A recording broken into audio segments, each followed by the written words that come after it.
Good evening and welcome to the Cinch County Ground. The Blast is back on a Friday night here in Northampton.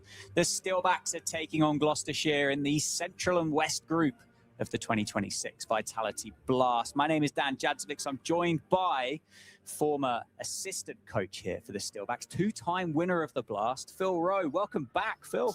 Thank you very much, Dan. Good to be here again. What a beautiful evening it is again.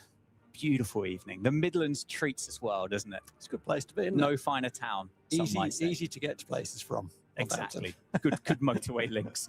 Anyway, earlier on this evening, David Willey won the toss. The Steelbacks chose to have a bowl first and will line up as follows. Chris Lynn, Ricardo Vasconcelos, Nathan McSweeney, David Willey, Justin Broad, Louis Kimber, Lewis McManus, Calvin Harrison, James Sales, Ben Sanderson, and George Scrimshaw.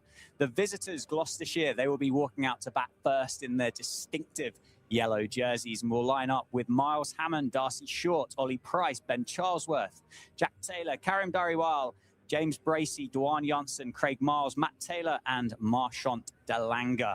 Both teams unbeaten, Rowie, in the competition so far, but one big change for the Steelbacks coming from the victory over at New Road last weekend. Safe out, Nathan McSweeney in. Yeah, surprised at that. Safe missed the first game because he was recovering from a concussion as part of the concussion protocol, so he was rested for that game. Passed the tests, came into the game on Sunday down at New Road, the 100-run victory. He was out first ball, which obviously can happen in this format. Otherwise, he didn't bowl, fielded as Safe fields. So, less than a week later, he's out of the side, and McSween's back into the side. So, Am I surprised? Yeah, I am surprised because it looks like a change of mind. It's one of those things I suspect where we're outside of the tent, to use that phrase. We don't know what's going on behind closed doors. But having McSweeney come into the side isn't the worst thing. Nathan McSweeney's got a kind of a fairly ordinary T20 record. So it's not one of those things where you say we need to get McSweeney back into the side and it doesn't matter who we drop. So, I don't know what's going on behind the scenes. It seems a surprise to me, but McSweeney back in. What I do hope is that it doesn't clog things up at the top, because one of the reasons we won the game so convincingly down at New Road on Sunday was that David Willey was in for the majority of the power play, and I like David Willey batting in the power play. I think it gets him going there. There's only 2 fielders outside the ring. He can hit the ball through and over the field, and then he can continue with that momentum when the field goes back. If he has to start with the field back, it doesn't generally do quite as well. Yeah, you gave him the chocolates, didn't you, last week? The 2025 Vitality Blast MVP, bat, ball, and in the field, David Willey. There aren't many in the game that are going to hit the ball quite as hard as what he will. What if you made a Gloucestershire start very quickly before we get this game underway? Okay, very quickly. I think it's a very, very strong 11 that they put out. Very strong, with power to add, with David Malan to come into this when he becomes available for them, whenever that will be. A very strong side. They've had 2 games that have been odd games, bowling Birmingham out for 80 odd, and then a very close game down at in Cardiff where they won off the last ball. So very early to read too much into it, but I think this will be a very close game. 2 strong sides. Yeah, something's going to give, isn't it? 2 unbeaten teams going into this fixture on Friday night at the Sidge County grounds. Steelbacks bowling first. It's going to be David Willey to open the bowling from the David Capel end, the captain taking on the responsibility. And I don't think it would be the bravest shout of all times to suggest it's going to be Ben Sanderson to go from the Lynn Wilson Centre. And that bowling partnership, that tandem in the power play has been excellent for the Steelbacks over the last couple of seasons. Yeah, absolutely. In the run chase, Worcester came out looking to get on with it in the power play. Ben Sanderson's first over was a wicket maiden. And the 6th ball, he got his wicket, was the first one the batter could lay any bat on it. He was so good. Absolutely right. Well, Miles Hammond on strike, 1 slip in place. David Willey from the David Capel end. Starts on the money, that horrible top of off stump, the length that you can't do much with it. Excellent start. Little signal back from Miles Hammond to his partner. There's a bit of wobble there. I mean, a little bit of swing. Perfect, wasn't it? That's a perfect line, perfect length. And what David wants to do is stay there for as long as he possibly can. And Miles Hammond, if he stays there for 2 or 3 balls, will try and do something about it. So who blinks first? Absolutely. Well, we'll see. Bated breath. Good crowd in this evening. Floodlights will be on later. That one on that same length again, but the line slightly straighter. Allow Miles Hammond to get off the mark with a single into the leg side and bring Darcy Short on strike, returning to Gloucestershire. The short Australian, the powerful Australian. He packs a punch. He does, yeah. I mean, this guy, he won't be that well known, I suspect, all around the country. But in the Big Bash, he takes teams down all the time, hits the ball out of the big stadiums in Australia, aren't they? He hits the ball out of the stadium. So what Northants want to do is get him early, because if he's in for 8-10 overs, then he'll have a decent number behind him. Hits the ball incredibly hard. Yeah, he's had a light start to the season in 2026. Got his first ball from David Willey to contend with this time, and does carve him through the offside. Will race away for 4 down towards the covers. Outfield very, very quick. And the first boundary of the evening goes in favour of Darcy Short and Gloucestershire. Just slightly over length, wasn't it? Early on, David Willey, one of his key attributes is swinging the new white ball. It doesn't swing for very long, so he's got to try and utilise that swing, get it up there, see if it can swing. That one just was a bit gentle and a little bit over length. Just nicely timed through the offside. Nicely put away. Not the hugest gap between cover point and backward point there on the offside, but Darcy Short finds it. David Willey squeezes that one onto the pads, but I think there's a little bit of willow involved. No movement from the standing umpire, much to the dismay of David Willey, but I think he knew. There were 2 noises. When David Willey went up very late. There was a big appeal from behind the wicket from Lewis McManus and Ricardo Vasconcelos. David Willey joined in, and the umpire didn't. It sounded from here like a big, thick inside edge, didn't it? Yeah, definitely a couple of noises. Slight change in the field to frown this over out 2 men out. One at deep backward square, the other one now at deep point. Still the slip in place for the Steelbacks.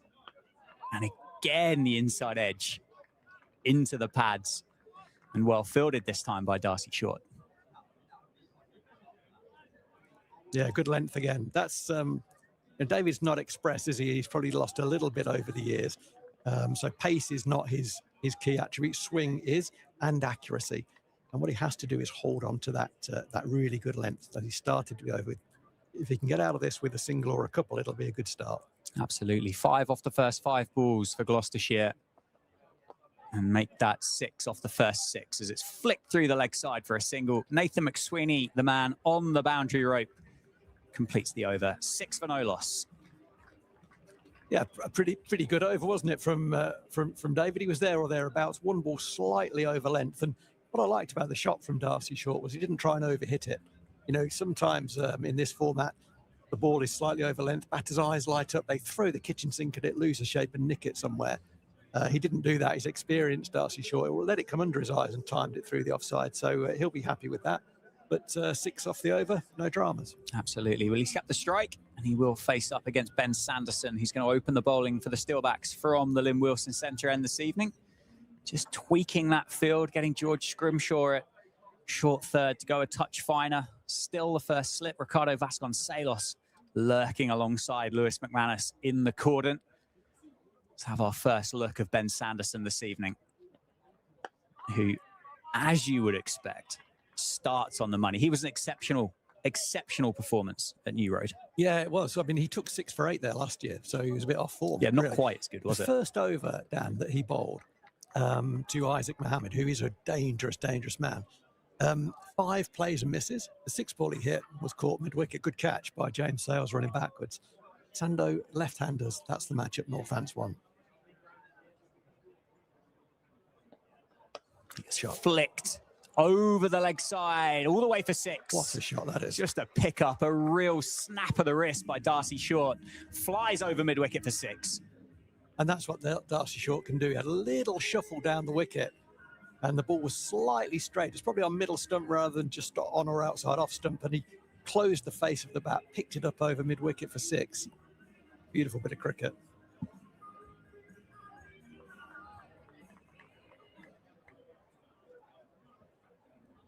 There was not a lot wrong with that ball. Just a real flick of the wrist, wasn't it, by Short? Tries to go again. A little bit more movement this time from Sanderson. Thick inside edge for the Australian. Good start to the over. Good attempt to hit Ben Sanderson off his length early. Just nipped back a bit, didn't it, that one? Another day that gets a thinner edge and goes back onto leg stump. Just been slightly full. I mean, we're talking very tight margins here. He might just drag this one back a fraction. Darcy Short on 11. That one is dragged back a touch, but just drifts down the leg side and is, of course, signalled wide by the umpire. So Ben Sanderson will have to reload. Get that one going again. Something's got to give, hasn't it? Both teams unbeaten. I think there are 3, maybe 4 teams in this division who have won all of their 2 games so far. It's going to be, as it often is, a very tight group, I suspect. This 6 teams in the group. Big slower ball by Ben Sanderson, but the line off, drifts down the leg side once again. So we'll have to reload once more, another extra for Gloucestershire. It's a stacked Central and West group, isn't it? It's got real trophy contenders in it from top to bottom. I think out of the 3, it really does stand out in 2026 for the group of quality, I think. Yeah, for sure. Back on the right line, but muscled over the leg side. And another boundary for Gloucestershire and the dangerous Darcy Short. He moves to 15. Slightly less timing on that one than from the one at the start of the over, but a lot more muscle. Yeah, that was a little short, wasn't it? You could see just on the replay there, Darcy Short was expecting it to be a little bit back of a length, and it was. He pulled it off the bails. He said he didn't get all of it because it wasn't a short ball. But that's how strong he is. He kind of mishit that comfortably over the infield. slip comes out as a result of that. This is a dangerous little spell here, isn't it? This over's going for a few. It is indeed. It's up to 18 now. The score. Vasconcelos has moved to extra cover from first slip. Darcy Short's through it a fraction early. We'll take the single to Justin Broad. Just decelerates the hands as he plays the shot to make sure that he doesn't just chip it up in the air to one of those waiting fielders in the offside. I think that's a better line for Sando there to Short. Doesn't want to get hit through the leg side, really. Just get it just slightly across him. Doesn't look quite as confident going that side. He is predominantly known for his hits to leg. Obviously, to play at the level he's played at, he can hit through both sides of the wicket. Absolutely. Miles Hammond back on strike. Slip back in play. Short ball up into the offside. Is there a chance? No. Lands just in short of Nathan McSweeney for a single. Exciting end to the over, but an expensive one for the Steelbacks. It's 20 for no loss after the 2 overs. Yeah, 14 off the over, wasn't it? 14 off the over, 10 of that in 2 shots, in the 6 and the 4. The shot for 6, there wasn't a lot wrong with that ball, in my opinion. It was just good batting. Shuffled down the wicket and picked it up off the knee roll. They're not going to let Ben Sanderson settle. They will know how good he is against left-handers. Yeah, well, here's something interesting to have a look at. So far in the competition, the Steelbacks have used 5 bowlers. The 5 that they've used have bowled their full quota, their full quantity of overs in the 2 games. Seem not the preferred method. Louis Kimber replacing David Willey at the David Capel end. Move from Leicestershire. That's a good shot. Over the winter, and be a first look with Louis Kimber with ball in hands. Wow, it's just crunched through the offside by Miles Hammond. That was an absolutely fantastic cricket shot. Just got it, you said earlier about gapping, got it right in the gap between the 2. You just see there on replay, just stayed slightly leg side of the ball. There wasn't a lot wrong with that. It wasn't a full half volley. A lot of people are knocking that down the ground to long off for a single. But Hammond just got his body out of the way, opened up the face of the bat and got it through for 4. That's a great shot. Certainly has created the angle beautifully. That one a bit quicker and flatter. Cue ended into the leg side for a single. Do you think this is a matchup decision to take the new ball away from the captain himself and throw it towards Louis Kimber? There'll be something on strike rates, I think. Yeah. Spin and seam. Come back to that. Darcy Short on strike now, and that's, oh, blimey, that's hit incredibly hard. Well worn by Justin Broad at extra cover. These 2 are lower against off spin than they are against any seam. That's a guess. There's just another single taken. So far proving correct with the runs scored off the over so far. It's got to be good off spin though. It also talks about the pitch, doesn't it? Same pitch as last week, so it's a week older. You would expect it to have slowed down and offer a little bit more grip.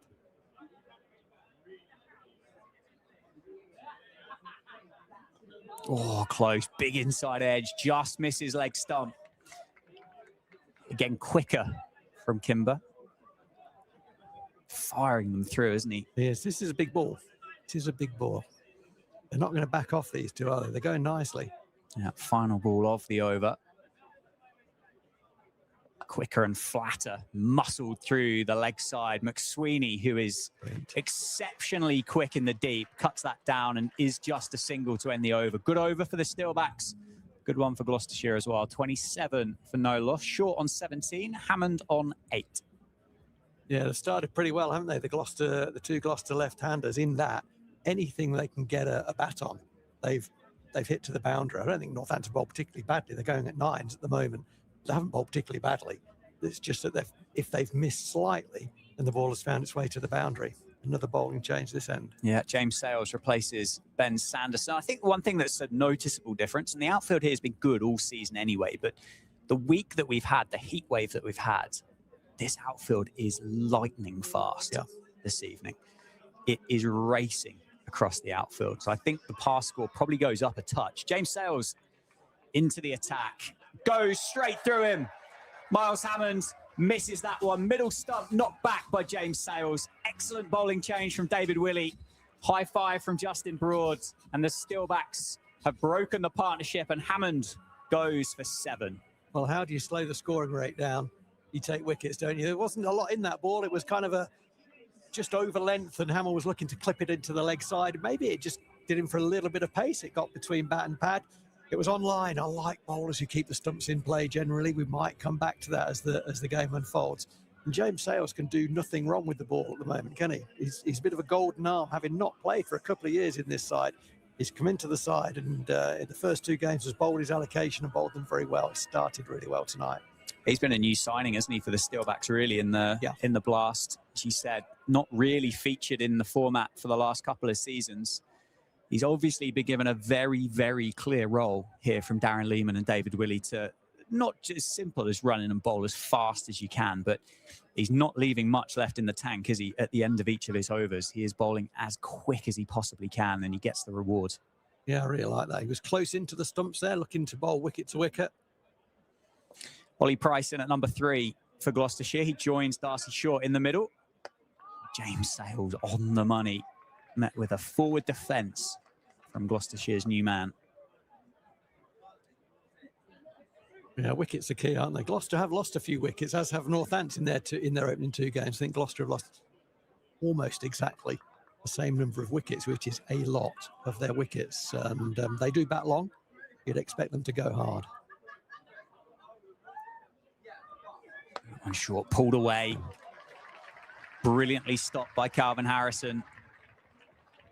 Recognised by the supporters that are in this evening. A bigger crowd than what we had a week ago. Rowie, it's fantastic to see the town turning out and supporting the team.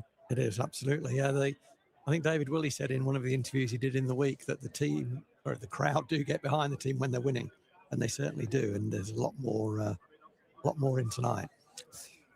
Change of field there. There's slip's gone out. Third man has come up, and there is a fielder at wide third man stroke backward point. Yeah, 3 dot balls so far for James Sales in this over. Oh, what a shot that is. An exceptional cricket shot. What a piece of timing. Wow. By Ollie Price, just on the tiptoes, and carves it through point for 4. No fielder moved. It travelled that quickly across the outfield. Yeah, it did, didn't it? It sort of bounced about 4 times. Pretty decent sized boundary out there. He just absolutely murdered that. It was a little bit of width, wasn't there? Yeah, fraction on offer. Climbed into by Ollie Price. 31 for 1. Sales back on the money.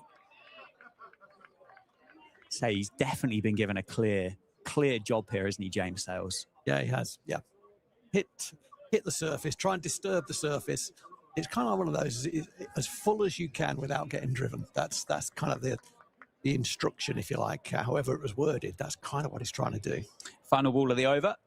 Good one so far for the Steelbacks. Can he get out of it? He can. Very nicely. David Willey. Not much gets past the Steelbacks captain, and that one doesn't. 5 runs off the over. Breakthrough for the Steelbacks. 32 for 1. Ollie Price keeps the strike. Well, Ollie Price looks like he's on about 50 or 60. And the 2 great shots there. The shot off the back foot cover drive was beautifully timed, as we said. And then that last ball of the over would have gone all the way to the boundary had David Willey not reacted really quickly and sprawled and stopped it on the edge of the ring, keeping it to 1. So he looks like a man in very good form. He does indeed. Just the 1 over for Louis Kimber. 1 over that went for 7.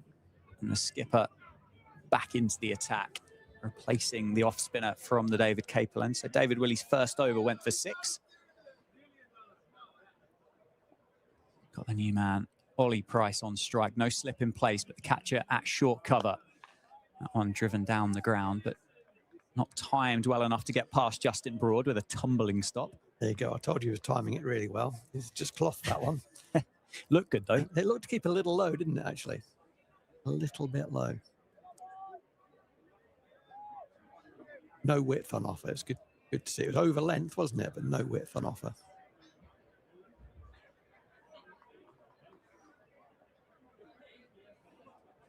Mid wicket goes to the edge of the circle.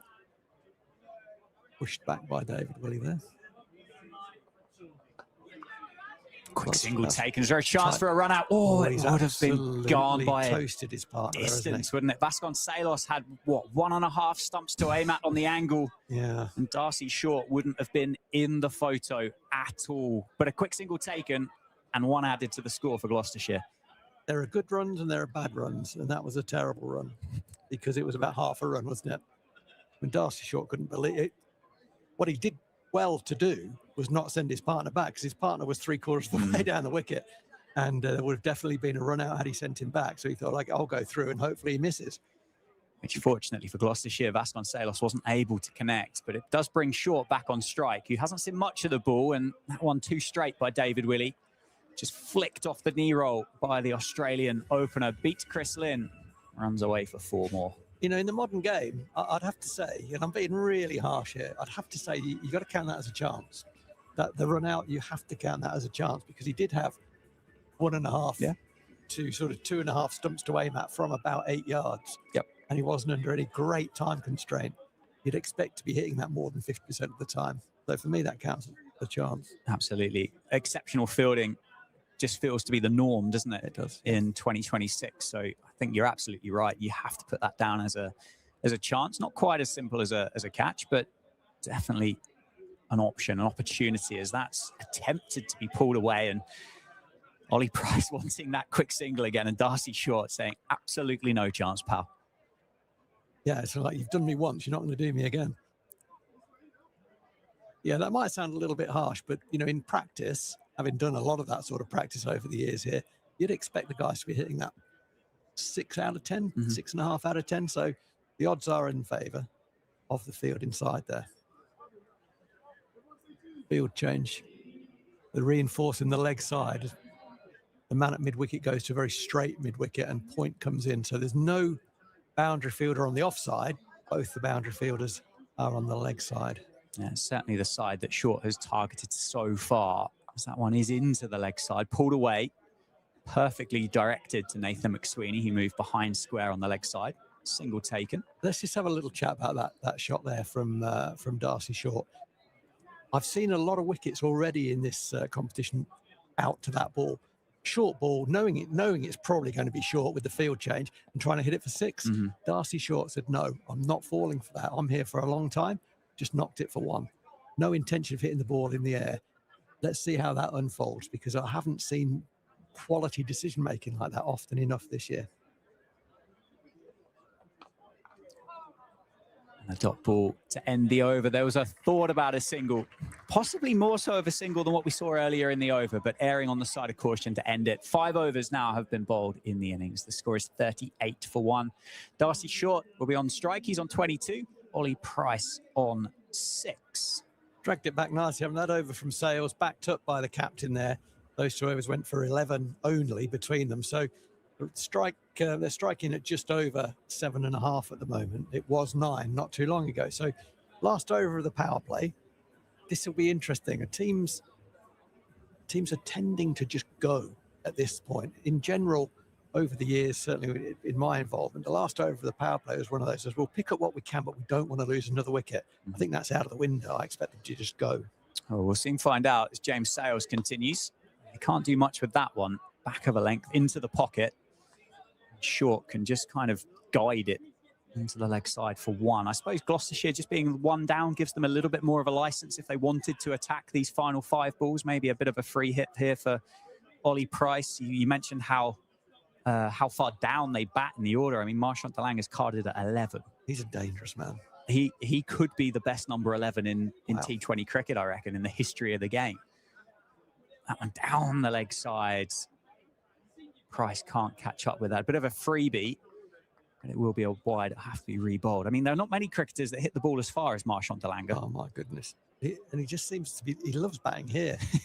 When he was at Glamorgan, he put on 100 with Hogan for the last wicket. He was hitting it to all parts of the county, let alone the county ground. Yorker from Sales, well bowled, dug out by Price. Inspects the toe end of the bat. That's almost muscle memory, isn't it? When you dig a Yorker out, have to check the toe just to make sure it's all right. Yeah, I was going to say, whenever I got a Yorker, I was putting the bails back on, saying well bowled.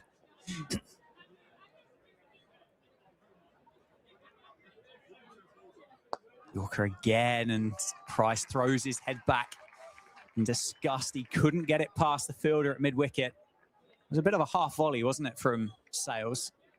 Certainly feel like he missed out as he hit it straight to Ricardo Vasconcelos at mid-wicket. Yeah, I think the intention was probably to go in the hole again, another Yorker, and it wasn't quite, was it? It was a bit leg stumpish. He does get the ball to tail in a little bit. I expect him to hit the wicket a little bit harder this time.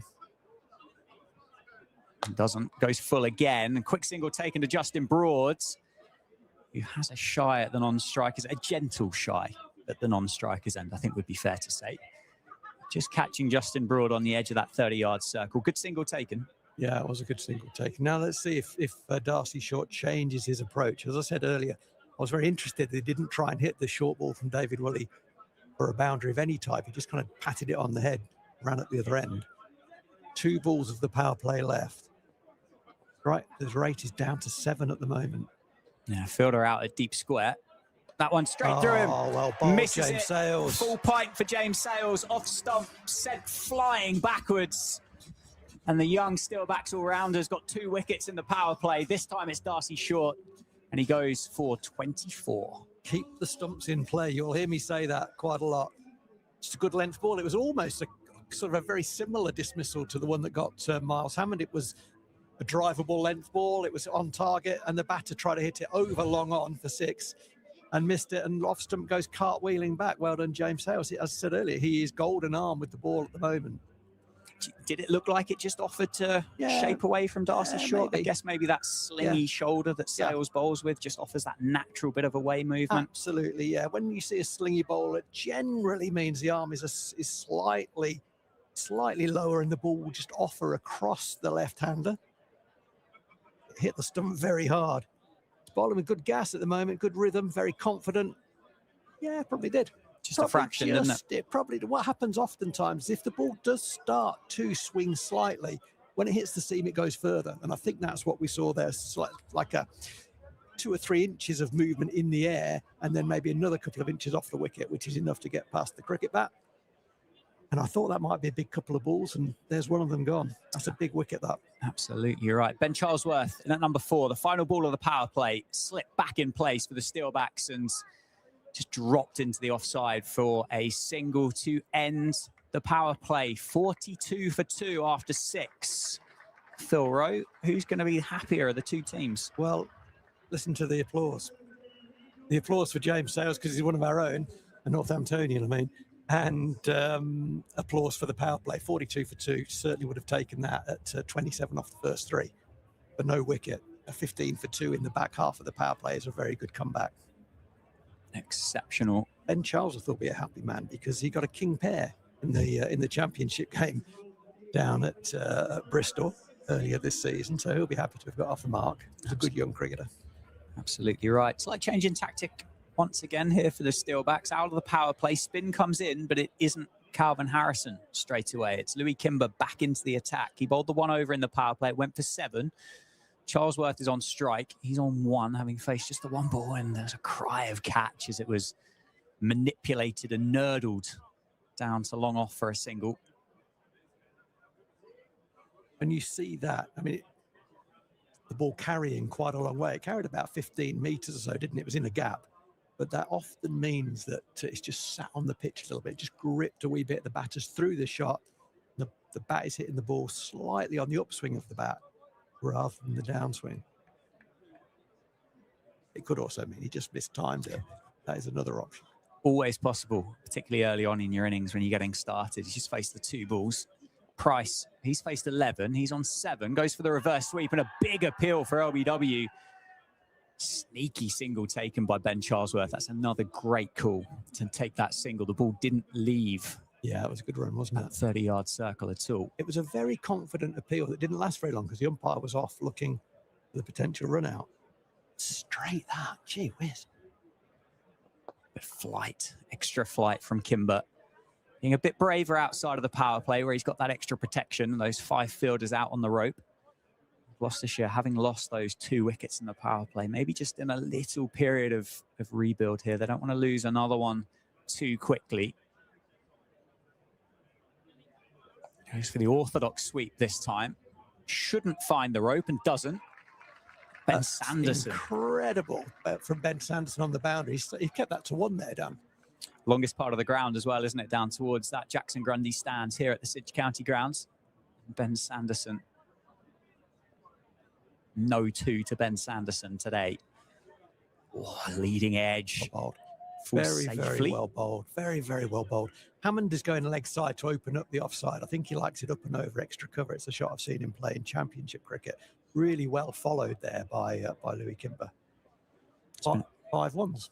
Been a good over so far for Kimber. Bit of part-time off spin for the powerful all-rounder. Orthodox sweep once again. This one could be 2, should be 2, and is 2. Sanderson once again doing the fielding, but can't keep that one down to just the single. So 2 runs off the final ball, 49 for 2 after 7 overs. Pretty good shout for LBW in the middle. Well, early on in that over. I say the umpire was away looking for the run out. Would be you'd be reviewing that one, I suspect, if such things were allowed. Yeah, the ball looked like it left the batting surface quite quickly. Yeah. I wonder whether there was a bit of glove on it to help help carry that momentum on. That's the only thing I could think. It didn't dribble off the surface, did it? It left it quite quickly. Spin from both ends then. Calvin Harrison, the tall leg spinner, into the attack from the Lynn Wilson centre end, replacing James Sales, who's bowled 2 overs, 2 for 9 in the power play as he just takes his fielding position in front of us here at long off. Harrison, who's had an exceptionally good start for the Steelbacks, into the attack. Starts almost with a Yorker. There's a journalist, I think, with the Times that said that the signing of Calvin Harrison was the best signing in domestic English cricket over the winter. I wouldn't argue with that. That's a big shot, leg side. Chance of catch? No. All the way into the covers, crashes into them. The fielder down there can do nothing but underarm it back into the middle. What a shot. Good shot, wasn't it? It was a step hit. Didn't have to do much work there. Foot down the wicket and hit through the leg side. He hit it very nicely. Got to drag his length back. Does. Responds with a dot ball. I think the line as well, it was on a leg stump line, just had to be held on his way, didn't it? 50 up for Gloucestershire with that 6 earlier on in the over. Both of these batters now on 10. On into the surface once more, and that damage done with the 6. Gloucestershire just taking the singles at the moment.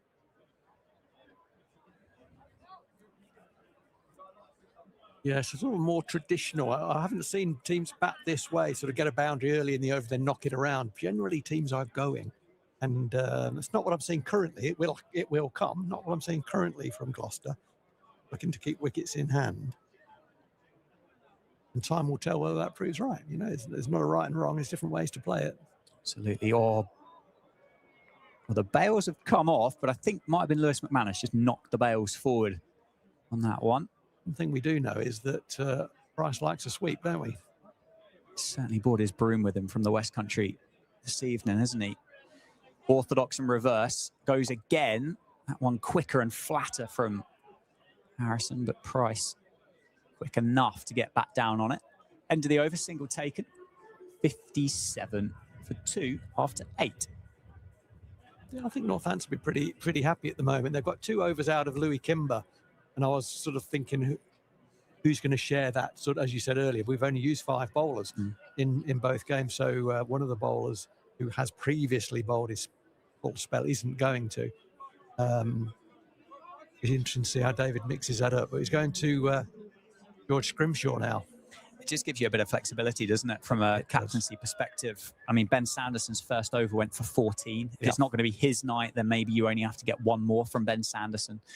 George Scrimshaw has taken wickets throughout the course of it, but has also had moments where he's been a touch expensive. So you get a little bit more flexibility, maybe take a bit of pressure off as well, as Scrimshaw does start this evening from the David Capel end. And a heavy length into the hip of Ollie Price. Just gets dropped down to deep mid-wicket for a single. Is just a single. Yeah, it's a good start, isn't it? I've said a number of times on commentary, George Scrimshaw, his plans seem very simple, which is to bowl the ball at good pace over the stumps. The problem with that simple plan is that I think he gets found out sometimes. The batters can set for it. That's a nice start. Not too short there. Good start. Yeah, I think that's a fair comment. He's got fielders out on the leg side to protect him. They're slightly fuller that time. That's good. That's what I want to see more of. Keep the stumps in play. Not all the time, because you could imagine another time that Charles could have got under that ball and lifted it over the offside. Ball's at good pace as well. I think in equal measure, from what you said, if you go too full too often, you become predictable, don't you? Absolutely. And I mean, the obvious attribute here for George Scrimshaw is going to be his height. Have to make use of that height and that steep bounce that he's able to get. That's a pill for LBW. Optimistic, I think, from George Scrimshaw. Not the greatest delivery he'll ever bowl, but gets away with a leg bite. Yeah, I got away with that one. Any bat on that and it flies down to fine leg for 4. The fielder wouldn't be able to pick that up, but obviously off the pad it slows it down. Yeah, I think as I said at the weekend, I think Scrimshaw's got a lot to offer, and he's done pretty well, hasn't he? He has taken wickets, and that's vital. I just want a bit more variety from him at points.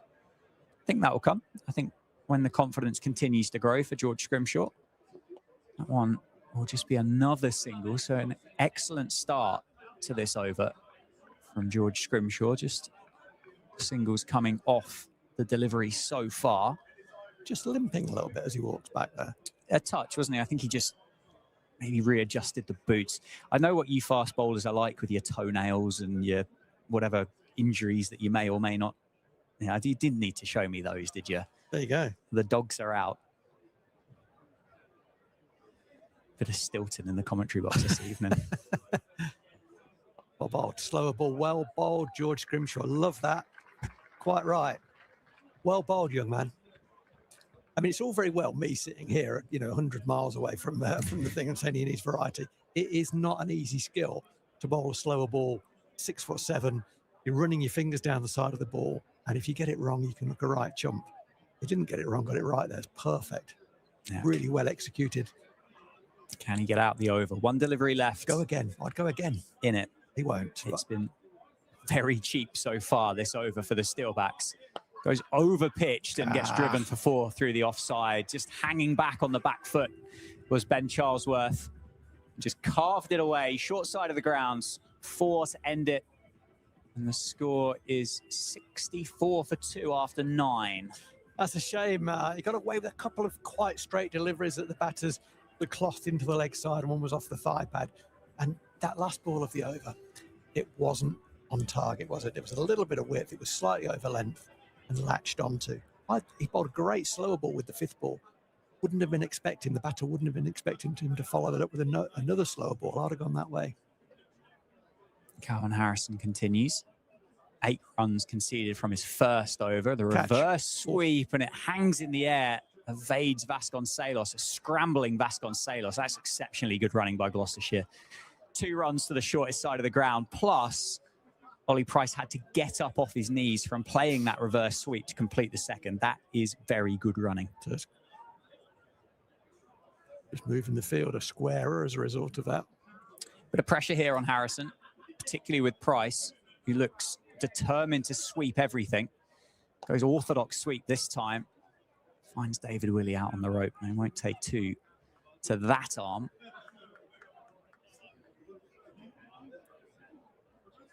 Certainly a game plan here for Ollie Price. Yeah, absolutely. Sweep and sweep some more. Absolutely. And why not? Particularly off the leggy. If you're not sure which way it's going, sweep's a good option. Charlesworth this time. He doesn't go sweep. He goes a little bit more orthodox and finds the gap at deep mid-wicket for a couple of bounces as it crosses the boundary rope for another 4. 71 for 2. Another step hit, isn't it? Cannot allow players in this day and age to do that. He found the gap well, but it was in his arc, really. Can Harrison responds. Flighted delivery up and over this time, and Sanderson that time not able to cut it off. I think they would have taken a single regardless. So you just take the single to complete that particular passage of play. I wonder if Harrison will go slower. It can be more difficult to sweep if the ball is slower. You get a top edge sometimes. A lot less pace to work with. Is the sweep. It's a reverse. Squeezes the bat on it and runs it to George Scrimshaw for a single at short fine leg. I think we're halfway, aren't we, after this ball? And I think we'll see an injection of pace from Gloucestershire. 8 wickets in the hutch. They got power to add, haven't they? As we spoke about. Shorter, bit of a drag down, cry of catch. Oh, well, that's exceptionally well recovered in the end.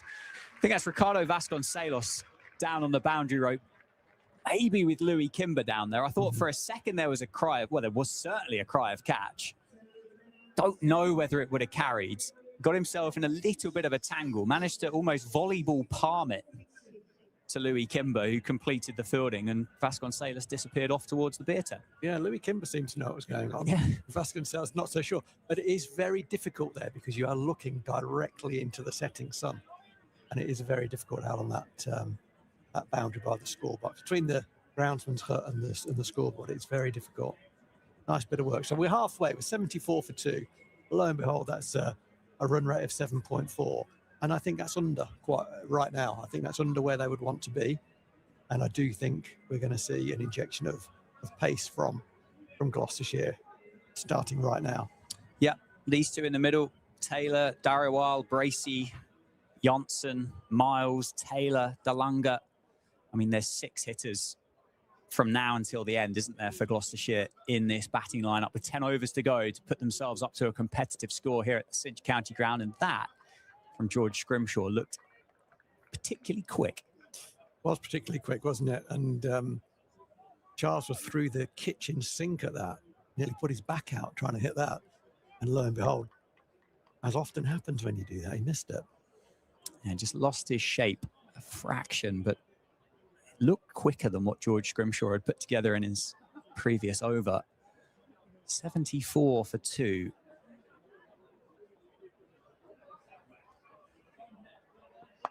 All the way, missed times and pulled straight at David Willey at mid-on.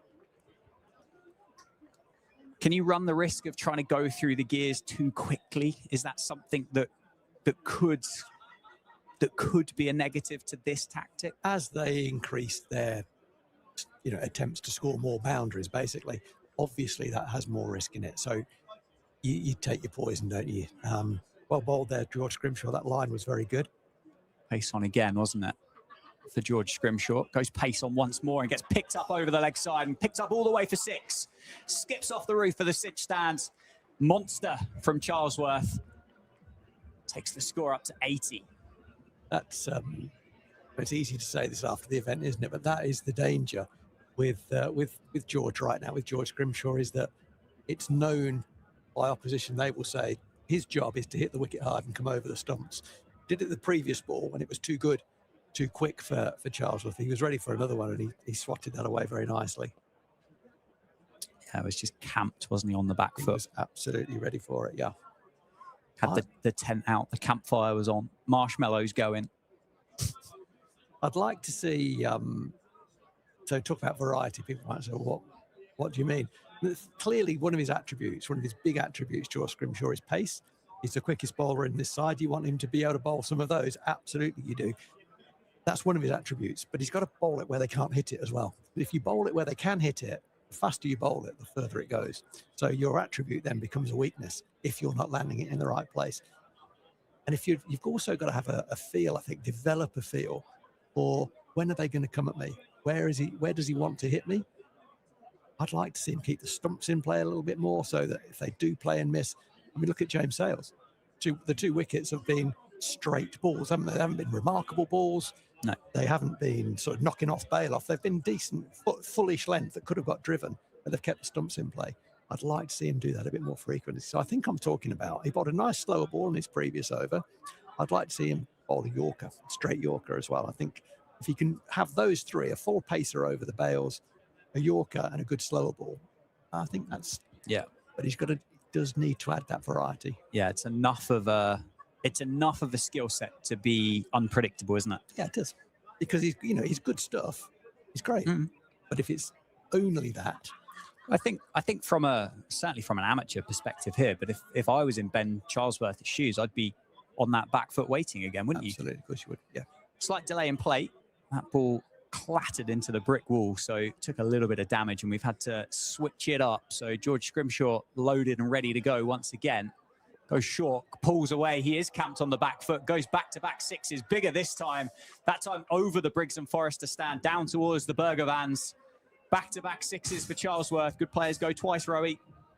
That's disappointing, because I think you said before he bowled that ball, if I was Ben Charlesworth, I'd be camped on the back foot. That's disappointing. The captain has got himself fielding at mid-on. He will have seen this before, David, will he? He'll be giving him some words of encouragement there. Question for you, though, Rowie. Is Ben Charlesworth camped on the back foot for the third ball in a row? Well, he may as well be, because I think if it is up, he's probably still going to go again. It is Fuller. Doesn't go. There's a chance, is there? No. They take on Chris Lynn, who doesn't pick the ball up cleanly at short third. So back-to-back sixes and a single taken into the offside. Good batting for Gloucestershire. The score now up to 87 for 2. One delivery left in the over for George Scrimshaw. The thing about the T20 format, more than any other format, is the fact that it's gone for 2 sixes, and their big six is irrelevant. It's this ball. This ball can change things. You have to have your head up. You have to believe you're going to execute your skill extremely well. Back yourself. Pace on, as you'd expect, wouldn't you? Price just runs it off the face of the bat for a single down to Sales on the boundary. 11 done. 88 for 2 now the score for Gloucestershire. Good partnership building. It is. I mean, we kind of predicted that at halfway, they were probably a bit under. They're going to go 14 off that last over. And David Willey's response is, we need to have a tighter over. So he's using one of Ben Sanderson's chips. Ben Sanderson bowled 1 over so far. He was going to bowl that over. He's no longer going to bowl that over. That's interesting. James Sales back into the attack. Yeah, pace from both ends then. Sales 2 overs, 2 for 9 in the power play. I mean, he has been exceptionally good for the Steelbacks with ball in hand so far this season. I would have preferred Ben Sanderson to bowl this over. I think Ben Sanderson is accurate, isn't he? Yep. He reads the game very, very well. Very experienced, and it's different gravy to what they've just faced in terms of 85 miles an hour. Mm-hmm. They've got another guy who's going to be in the 80+ category. Yeah, different style though, isn't it? Slingier, should be Fuller. Could be. Let's see what James Sales has got up his sleeve this time around. Isn't Fuller, goes shorter, gets hit into the leg side and taken. Good catch. Exceptionally good catch by Nathan McSweeney at deep mid-wicket. James Sales has 3. The change of bowling, Rowie, was perfect. It wasn't Ben Sanderson, it was James Sales, and he gets the wicket straight away. Yeah, well done, David Willey. Well done, James Sales, and very well done, Nathan McSweeney. That's the hardest catch in cricket is the one coming in. The ball was sort of dying on him a bit. It was out the top half of the bat from Ollie Price, so it wasn't going to reach the boundary. He had to make a decision early to get in off the boundary rope. Did that very quickly and very skillfully, because the thing is, you're coming in at such pace, the ball's coming in at pace as well, and it's hard sometimes to just get that absolutely in the middle of the hands. But he did that very, very well. And that's a big scout. Northampton desperately needed that wicket. They probably would have preferred Charlesworth, who was looking more dangerous. Charles was still in, but any wicket, hopefully, from a Northamptonshire perspective, starts to slow down the scoring rate. James Sales 3 for already. Yeah, it's been very, very good for James Sales. It's Ollie Price departs to 18.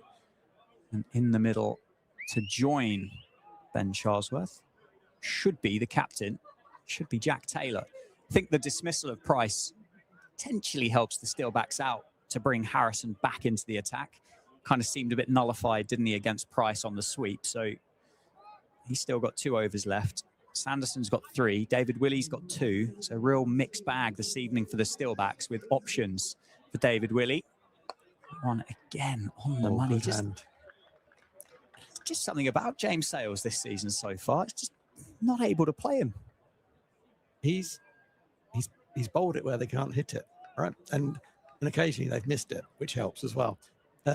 Jack Taylor, very, very, very dangerous batter. Hits the ball an enormously long way. And will go early, I think, too. On short and gone. Good catch. Great catch. Not the greatest delivery, I don't think James Sales will bowl in his career, but he's got 2 in the over. Bit of a long off outside off stump, and it's been hacked straight at Justin Broad at short extra cover. Good sharp catch. 88 for 4, and Taylor goes without scoring. That's a great catch. Two great catches. 2 wickets in 3 balls, both to great catches. Not particularly brilliant balls. The first one was bowled where he wanted it to be. He was looking for him to play a square bat shot into the leg side. The batter couldn't get it down. Great catch, McSweeney off the fence. Third ball, short wide, wasn't it? Smashed and tried to keep it down. Didn't get it down quickly enough. And Justin Broad catches pigeons, doesn't he, for a hobby, I think. I think that's what he gets up to when he's not playing cricket. That's just really hard to catch that. It's gone so quickly. Yeah, he'll certainly be he'll be thinking that Jack Taylor couldn't have hit that anywhere nicer if he'd have tried. I don't think he had to move. No. He just needed to absorb that momentum, didn't he? That's a big wicket, that, because he is dangerous. I will probably be saying everyone who comes in is dangerous because they are, but Jack Taylor particularly dangerous man in this format.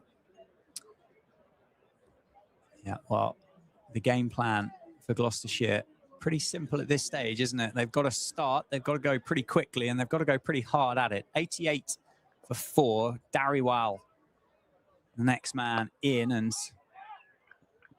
gets off the mark straight away with a single down to mid-on. Yeah, Northampton supporters will possibly remember, I'm trying to forget it, but I can't, that we played Gloucestershire at the Cheltenham Festival one year in a 4-day game, and we'd almost got to the point where there was only one team who could win the game. That was us. We'd almost got there, and then Jack Taylor came in and absolutely took us apart, and about 3 hours later we'd lost. We'd 100 from him. Oh, big appeal for LBW. Probably pitched outside leg was a little bit too high, but other than that, 4 wickets to his name. I think you can forgive James Sales for appealing on that one. Other than that one, look close. What he does have, James Sales, at the minute is confidence. And confidence, one of the things about confidence is you move well. Your timing is good. One leads to another. Finish this over well now. Charlesworth on 34. A little bit of a low full toss, but Charlesworth respectful to James Sales, just bunts it down to deep mid-wicket for 1. End of the over, single taken, 2 in it, 2 more for James Sales. He's now got 4 wickets and the score is 90 for 4. Yeah, what a great over that was. That was an attempted Yorker, wasn't it, at the last ball of the over there. And interestingly, again, I'm interested in the tactics that I'm seeing unfold, and it appears to me that having lost 2 wickets in the over, the Gloucestershire were on lockdown for the rest of that over. We are not losing another wicket this over. I totally understand that. They can't hang around. Yeah, the run rate is now back down to 7.5. Only 1 off the bat in that over. 90 for 4. They've got to keep going now. They do indeed. They've got 1 option and 1 option only at this stage of the game. Harrison back into the attack. Change of ends as he bowls to Charlesworth, who just takes that gentle single down the ground. I think I'll give them 6 balls to rebuild. They knock this around for 5 or 6. That wouldn't be the end of the world. They can't hang around too long. No, time will run out pretty quickly, won't it? Short leg side here for Dariwal. Certainly in front of square anyway, towards those that are enjoying their early evening refreshments here at the Cinch County Ground. And again, just takes that gentle single. It's the Rowie rebuild. It's a rebuild, isn't it? It is definitely a rebuild. You've watched this game once or twice, haven't you? You know. Been around a bit. Yeah. Some might say. 92 for 4. Charlesworth back on strike. And another single taken. Should just be a single, I think. Could have been 2, but you'd be a brave man to take on Nathan McSweeney. You would. We're not at home to Mr. Runout, as Blackadder would probably say. Good start to the over for Harrison. Just 3 runs conceded. Quicker, flatter, bunted down the ground, muscled down the ground for 1. Good story, Dariwal. He was a Hampshire young cricketer. Was on their academy for a while and then found himself out of the game. Got involved with the South Asian Cricket Academy, and from there, Gloucestershire picked him up. Good to see a guy getting another chance. Absolutely. Oh, Saka's doing wonders, isn't it, for county cricket, and creating those opportunities and putting cricketers in the shop window that may not have been in the shop window otherwise for one reason or another. And Dariwal, you've still got to take your opportunity, haven't you? Dariwal has done that and earned himself a professional contract, as that is that was muscled and monstered by Dariwal. That one's just bounced off the groundsman's houses, garages, all the way for 6. 100 up for Gloucestershire. Yeah, I mean, he hit it very well, didn't he? It still has to be played, but it was a real poor delivery that to finish the over. But it had been hitherto an over that both teams would have been happy had it gone for 6. And unfortunately, I don't know if Harrison just switched off a little bit there, but that was an absolute long hop and totally got what it deserved. 101 for 4, 13 overs gone. The run rate just under 8s. And the conversation between the two batters there will be, one will be how you're seeing it. Ben, you've been in a while now, how you're seeing it, what's happening. And the other one will be, what's the number? What's the number now? Yeah, that was something we spoke about a week ago, wasn't it, with the Glamorgan game here on the opening night of the 26 Blast, and saying that par here is about 170. But if you bat first and you score 170, you don't win games of cricket with 170. You need that 185 plus here at the Cinch County Grounds as a general rule. And there's been enough T20 cricket played now to carry some serious weight with those statistics, isn't there? Ben Sanderson into the attack this time. He's just bowled the 1 over so far. Went for 14 in the power play. That one should be 2 if they're quick enough. They are. Come back and complete the second. So there's still 3 overs left for Ben Sanderson if David Willey wants to use them. James Sales is being held back. He's got 1 left in the locker. A good bit of captaincy, wasn't it? The last over this end, I wanted Sando to bowl it. David Willey said, I'm going with Sales. It was a last-minute decision. He went for 1 off the bat and got 2 wickets. So well done, skipper. Change of pace for Sanderson. He spoke in the warm-up about the options and the variety that Ben Sanderson's got and the ability that he's got to read the game. When a team's really trying to put their foot down against the Ben Sanderson on a normal day is going to be a hard task. Absolutely. He bowls it where you can't hit it. No great pace, has he? But he bowls it where you can't hit it more often than not. And he doesn't blink either. He's been around a while. Doesn't panic. Dariwal's on strike, gives himself a bit of room, and you could just see Sanderson just watched him, just saw him move outside leg stump, followed him, didn't give him the opportunity to throw his hands through it. So just another single taken. Interesting, Dariwal. We'll probably get to see how he does this. He's backed away a couple of times. Obviously wants to go through the offside. Wouldn't surprise me if you follow him and get it a bit wrong. He'll then, even though he's off balance, going away to the leg side, probably hit it just as well through the leg side. 105 for 4. Just big slower ball that time from Sanderson. Big change up. Dug out into the leg side, and Charlesworth just sending Dariwal back. So just taking the single. He moves to 42. He's 42 off 28. Just quietly, he's got on with his work very quickly this evening as Ben Charlesworth. Just 5 so far, down off the first 4 balls. Sound the trumpet. Is a shot coming? I think shot might be coming. I think it will be getting there, wouldn't you? Dariwal has faced 5 balls now. He's striking at 200. It's a short ball, no pace on it. Dariwal's through the shot early. Just tickles him under the armpit as it falls back on the pitch towards Ben Sanderson. That wasn't convincing, was it, the way he shaped up to play that? No, anyway, it was a slower ball. He's through the shot early, well bowled. Credit to the bowler. Just didn't look absolutely convincing. Where's he going now then? 5 off the over so far. Dot balls are gold dust at the moment. Big off-cutter for Sanderson. Takes the single down the ground. Excellent over for the Steelbacks. 6 runs from it. 107 for 4 after 14 overs now. 6 to go. Northampton are going to be the happier side, aren't they? But Charlesworth's dangerous. He's playing very, very well. And he got himself in. A few balls to get himself in. And he has converted extremely well. He had a couple of loose deliveries, but he's punished them. That's one of the things you've got to do at this level. We don't get many absolute gimmies. And when you do get them, you have to punish them. And he's done that very well. He's run well between the wickets generally as well. He's on 42. Darrywell's getting himself going. The captain's back on. 6 to go. Something's they're going to have to really go from here. The rebuild is done. They've got to go now. Yeah. David Willey's got 2 left. He's conceded 12 from his opening 2 overs. It's going to be Darrywell on strike. He's 11 off 7. Field spread, as you would expect for the Steelbacks. On into the pocket. It's turned into the leg side for a single. Don't mind the idea of giving Charlesworth as much of the strike as possible at this stage. Yeah. Get him on and... Absolutely. Absolutely. That was a single that both teams were happy with, weren't they? It was... Darrywell would have known it was probably going to be very straight and that he had to play it into the leg side. There was no fielder on the single there. To have a single, just put the pressure on to Charlesworth now because he's probably called for that as well. Give it to me.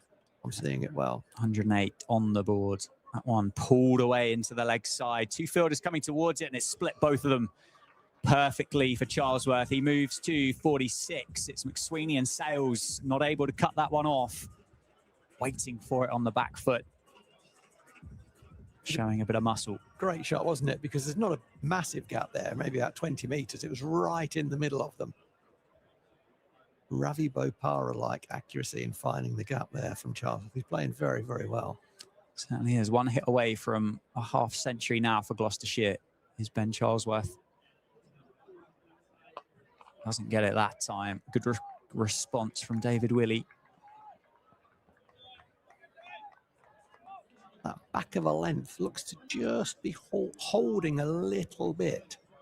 Might alter under the lights, might just skid on a wee bit. Northants will be hoping that's the case. I suspect it'll be pretty similar to what we saw here 7 days ago, won't it? Yeah. It's going to behave in a very similar fashion, I would imagine. Gives himself a bit of room, just hops outside the leg stump. We'll look for 2. Darrywell's running to the danger end and we'll come back for a comfortable second. Well played. Good batting that. Good cricket all round, wasn't it? There's such a lot happening in T20 every ball, isn't there? Charlesworth backs away to open up the offside. David Willey follows him really well. Charlesworth then doesn't make the mistake of hitting it hard into the leg side and finding a fielder. He just waits it to the 30-metre edge of the circle so he can get 2. Real good skill all round. Moves to 48. He's offside. We'll look for 2 again. There's a chance for a second. They're going to have to cut. Oh, they were thinking about it. Charlesworth turned blinds and noticed at the final minute that Harrison had managed to get the ball in the air already. So turned the second down, stays on 49. 115 for 4 now with 1 delivery left in the over. Darrywell, 12 off 8. I think this is a free hit. Yeah, for Darrywell. Bracey, Janssen, Miles, Taylor, Dalunga still to go for Gloucestershire. Short leg side as well here on the angle. Does he take it on? Gives himself room, does take it on and gets... Does he get it enough? No, he doesn't. Very good catch. Calvin Harrison down at deep mid-wicket. I thought he had enough of it for a moment. Harrison shielding his eyes from the setting sun, completes the catch. And David Willey picks up his first wicket of the night, the 5th for Gloucestershire. This time it's Darrywell. He goes for 12. And the visitors, Gloucestershire, are 115 for 5. Well, I think we got that one right, didn't we? We said it was a free hit for Darrywell in that. If he gets out, Charlesworth's on strike for the start of the next over. And they've got to go now with only 5 overs now left. He just mistimed it, didn't he? He was probably deceived a little bit. David didn't give him any width. I said earlier it'll be interesting to see how he plays into the leg side because he's backing away. And actually it led to his downfall. He hit it quite poorly, really. It looked like the sun was going to come to his aid in blinding the fielder. But he, as you say, hand up, covering his eyes from the sun, and he caught it nicely. So that's another wicket. That's the 5th down. Wickets have fallen fairly regularly, but Charlesworth is playing a little gem of an innings here. Certainly is. 49 not out, 32 deliveries, 3 4s and 3 6s so far for the Gloucestershire number 4. And it's James Sales back into the attack. 3 overs, no maidens, 4 for 11 for James Sales so far this evening. He's loving T20 cricket. Certainly is. Searching for 5. Charlesworth searching for 50. Oh, there's a big appeal for LBW, and it's given. Sales gets 5. Charlesworth doesn't get 50. It's 6 now for the Steelbacks. The set man, the dangerous man, goes for 49. What a performance this has been for James Sales. 5 wickets for 11 runs from 3.1 overs. Yeah, he's kept the stumps in play again, hasn't he? Well done, James Sales. Skidded on a little bit, did him for a little bit of pace off the surface, looked very, very straight. Having just had a little look at the replay, the umpire had a decent look at it, didn't fire him, but he always felt comfortable he was going to give that out. The ball rebounded out into the offside. So James Bracey doesn't make 50. Sorry, James Bracey's just gone in. Ben Charlesworth doesn't make 50, unlike my nephew, who is 50 next week. Oh, he's getting on a bit. Happy birthday for next week. Stephen Lord, who's latterly is a Steelbacks fan. So happy birthday for next week, Stephen. And I hope some of the Northants guys can get up to your age in the second half. That'd be great. James Sales has got a fifer. He's got a fifer. There's not many of those around, is there? Certainly not. And for spit as well. Well, yeah, exactly that. 11 runs from the 19 deliveries that he's bowled this evening. He has kept the stumps in play for the most part. Two catches for two shorter balls. There was one from a longish hoppish, wasn't there? Which did for Jack Taylor. But the other wickets have been very good bowling. And he'll tell me afterwards that the short, wide, long hop was deliberate. Doesn't lack confidence, this man. And why should he?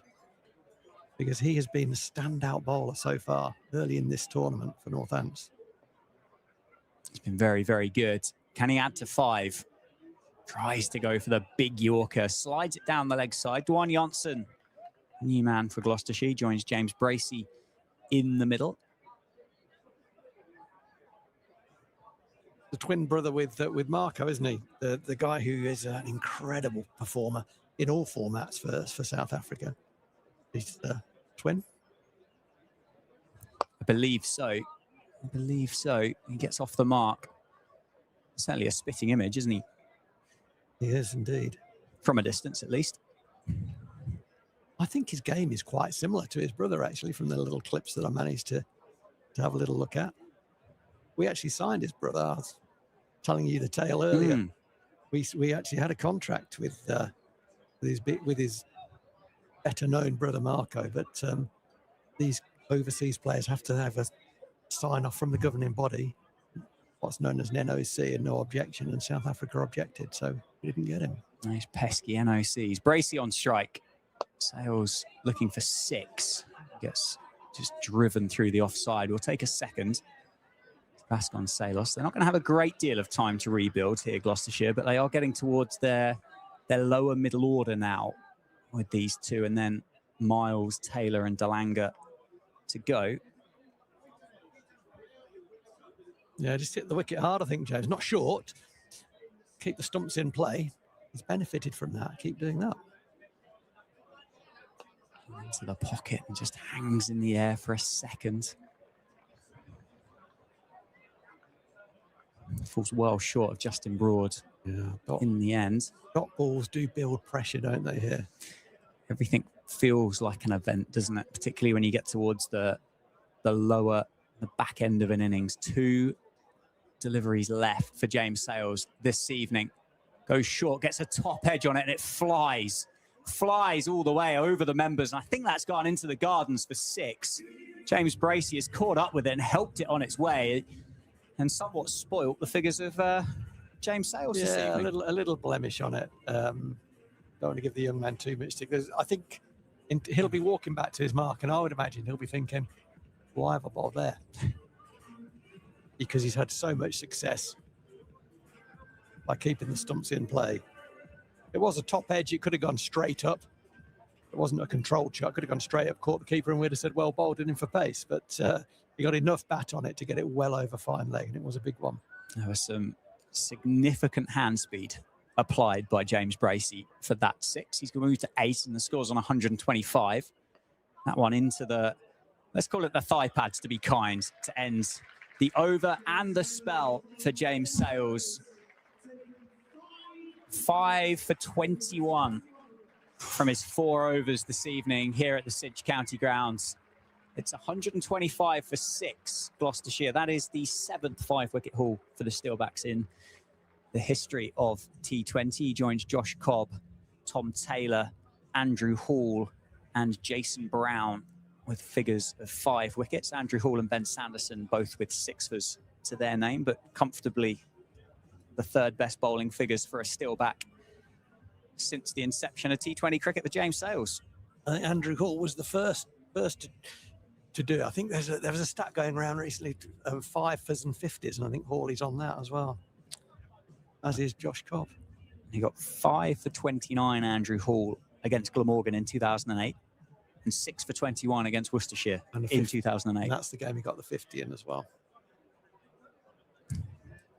Back to the present day. 4 overs to go for Gloucestershire. David Willey hacked through the leg side by Janssen just for a single. Bracey, proper cricketer. Stylish cricketer. Yeah, he suffered a bit by getting picked for England too soon, I think. He's a good cricketer, isn't he? Good keeper. And generally gets his runs. Loughborough uni boy. Got a big job to do here, though, isn't he? He really does, yeah. The all-rounders with him. He's on 8 or 4. He's running out of time as that one's kept low, very low and straight enough and gone. Bracey goes for 8. David Willey gets his 2nd of the evening. A little bit uncharacteristic of the surface.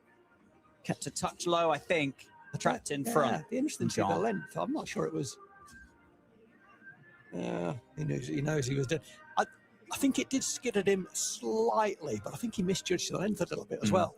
I think he had in his mind, I'm going to run this down and beat 3rd man, sorry. That's what he was intending to do. So he wasn't really getting forward into the ball. The ball just skidded at him a bit, but it was a bit fuller than he thought. And that's a big scalp going into the last 3.5 overs. It really is. Is Dave Willey a user of the cross-seam delivery? Could that be an example of one that's just hit the shiny side? And it could be. It looked to hurry on, didn't it? For sure. It's quite hard to tell, isn't it, from the distance that we are? Yeah. But it certainly looked like it skidded off the surface and beat James, or surprised James Bracey at least. He's not the first man to have got done for a bit of skid, is he? Because Salesy's picked up two clean bowled with a bit more skid through the batters, and that one did seem to hurry James Bracey. Although, as I say, I think he misjudged the length. Yeah, he's gone for 8. Craig Miles, the new man, 126 for 7. Now, the visitors, David Willey on the money. Single taken, he gets off the mark. Janssen, Miles, Taylor, and Delanga to round the batting lineup, the batting card out for Gloucestershire. They're 127 for 7 now. I mean, it's not like it used to be, is it? That all these guys can play. And you said earlier, actually, you got it dead right. They can all hit 6s. It's not just they can hold an end up, these guys. They can all hit 6s. They're all dangerous. It's like changing the field as Scrimshaw comes up off the boundary rope in front of us and goes to short third. That one is going to be one of those 6s. Well demonstrated by Dwan Janssen into the members at the Spencer Lounge here at the Sidge County grounds. Just picked up, bit of bottom hand shovel down over long on for 6. I don't like to say this, but you have to say what you see, don't you? And that was just in the slot and went the distance.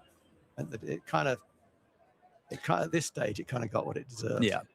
If you could pick where you'd like it, it'd be there, wouldn't it? More often than not. David Willey, can he respond? He can. Janssen tries to get a bit creative and go squarer. Just gets a bit of thigh pad involved. He looks like a boundary hitter, doesn't he? In terms of, I mean, as we said, they're all boundary hitters, but he is kind of, I'm a boundary hitter or I might miss it. Yeah, without stating the obvious, there are some levers that will assist the ability to go and hit those boundaries. I'm looking forward to seeing him with ball in hand. He's been very good at the start of the year for Gloucestershire, but he's got a job to do here, and he's got plenty of that. Plenty of that, and there's a catch in the Jackson Grundy. No, it goes down. Couple of 6s in the over. Big wicket of Bracey, though. And Janssen moves up to 14. 3 overs to go, Rowie. 139 for 7. Yeah, that was just a bit of a shame, those two of those last 3 balls going for 6. A shame from a Northamptonshire perspective, obviously not from a Gloucestershire perspective. I wish I'd said what I was going to say halfway through that over was they are 6 hitters. Janssen is a boundary hitter. Cut his arms off. Don't let him use those long levers. Get it under his bat. Now, Scrimshaw is not known for that. Scrimshaw's going to bowl the next over. He's not known for his Yorkers. He's known for hitting the wicket very hard. But I think that just brings in so many boundary options at this stage where they're just going to be swinging. It's always fascinating to captain from your armchair, isn't it? But Ben Sanderson's got 2 left. Louis Kimber's got a couple. I wouldn't have expected to see of him back into the attack. Harrison's got 1 left. So Scrimshaw, we expect to bowl this one from this end as there's that extra pace. I wonder if it is a bit of a match-up with the Gloucestershire number 9, that bit of extra pace, just to hurry Craig Miles. I don't think Craig Miles was in the same postcode as that delivery, was he? We just gave himself room outside off stump, didn't he? He did. Yeah, very creatively. He might have been stood on the tiptoes of the square leg umpire, I think, when he finished, but certainly trying to access the offside, wasn't he? The posh side was Craig Miles. Good start for Scrimshaw, though. Goes Yorker, gets squeezed away. It's going to be a big effort on down the boundary rope, and I think that's Justin Broad, does brilliantly well. Absolutely brilliant. Full-length dive in front of the beer tent to keep that in the field of play. That's an amazing stop down there, isn't it? So it's actually, you know, from a bowl, I am a member of the Bowlers Union or the Bowlers Supporters Union. That was a pretty good delivery. Didn't deserve to go for 4. And Justin Broad made sure it didn't. Yeah, it was well backed up, wasn't it? Down on the deep. Saved the team 2. Follows him this time. Fires it into the pads as Miles premeditatively just gives himself a bit of room outside that leg stump. I mean, we're seeing variety here, that's for sure, aren't we?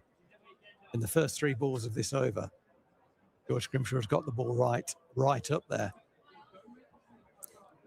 I wonder, one thing we've not really seen this evening is a genuine bumper. And I wonder if it is a bit of stick in the middle of the pitch as to why it's not being the method of choice. That one, again, just back of a length, wasn't it, for Scrimshaw? Wasn't a bumper. Helped around the corner just for 1. So 2 deliveries left in the over. This is where I'd like to see Scrimshaw bowl wide Yorkers here.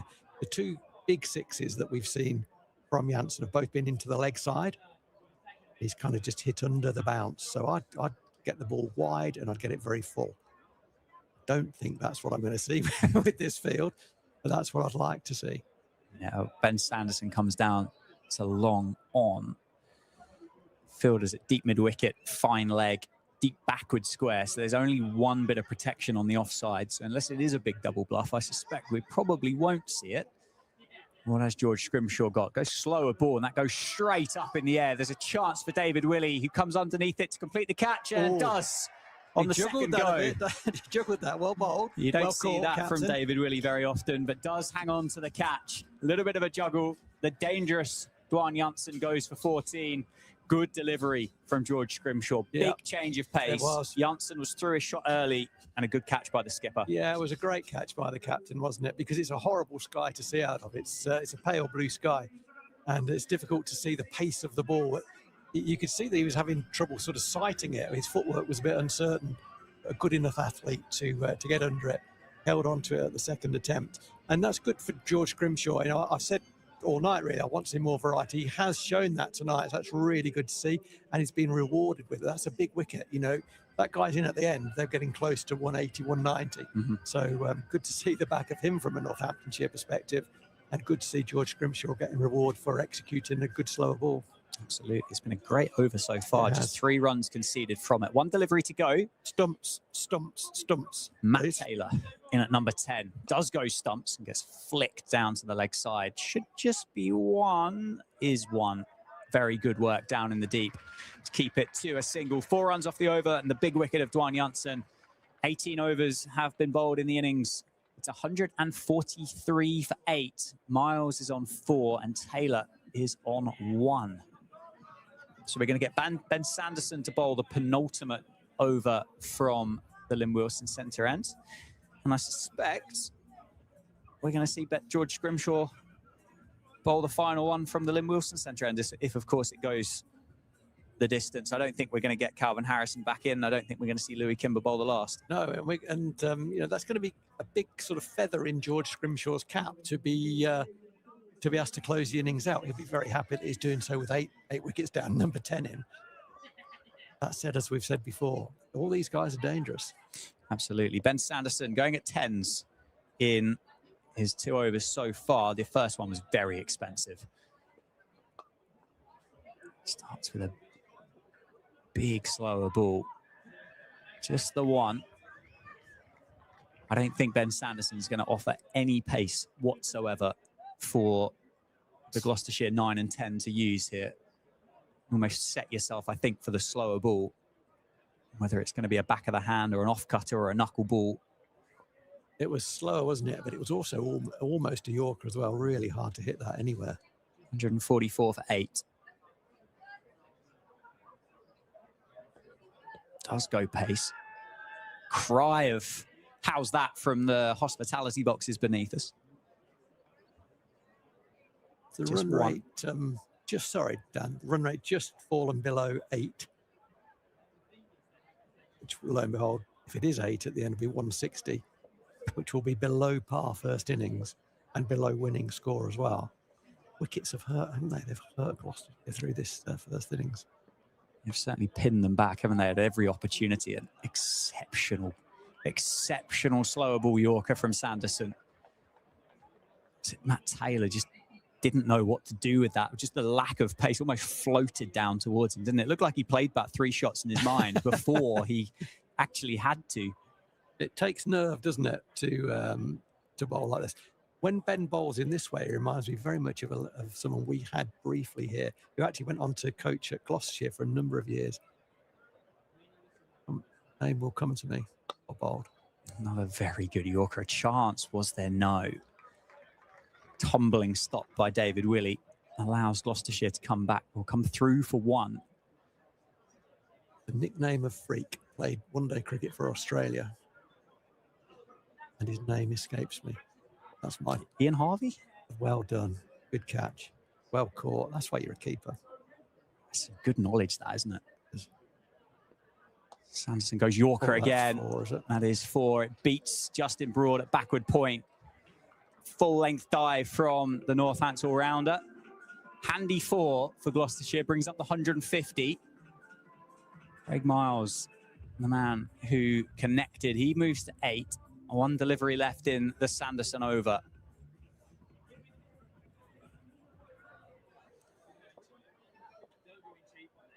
You'd think another free hit here for definitely Gloucestershire, and they do go for it. It's gone down the ground. Has he got all of it? No. No. Straight down the throat of the fielder, situated at long on. Another wicket falls, 9 down for Gloucestershire now. Sanderson gets his first of the evening. It's Craig Miles dismissed for 8. And it's 150 for 9 with 6 deliveries to go. And your favourite Gloucestershire power hitter strides out to the crease in Marchant Dalanga. Yeah, I think he's a great guy, Marchant Dalanga, and you know, fantastic performer over many, many years for a few counties. Don't like seeing him bat against us. He's a guy in his prime, could bowl close to 90 miles an hour. He's a good guy. Very aggressive bowler, as he should be, and a good team man, etc., etc. Just loves hitting 6s. Enjoys that more than anything else he can do in the game, I think. Do not bowl short to him. Hits it miles. Well, George Scrimshaw has the duty and the responsibility to round out this innings for the Steelbacks. He's going to be on the non-strikers end, is the dangerous Marchant Dalanga. Matt Taylor, he's on 3 off 4. 6 deliveries to go. What score can Gloucestershire put together here in the first innings? That's going to go down the ground. That's going to be 4 really to start. Well played, that. The final over. Just waits for it, doesn't he? It's not really the place that you'd orthodoxly put that shot.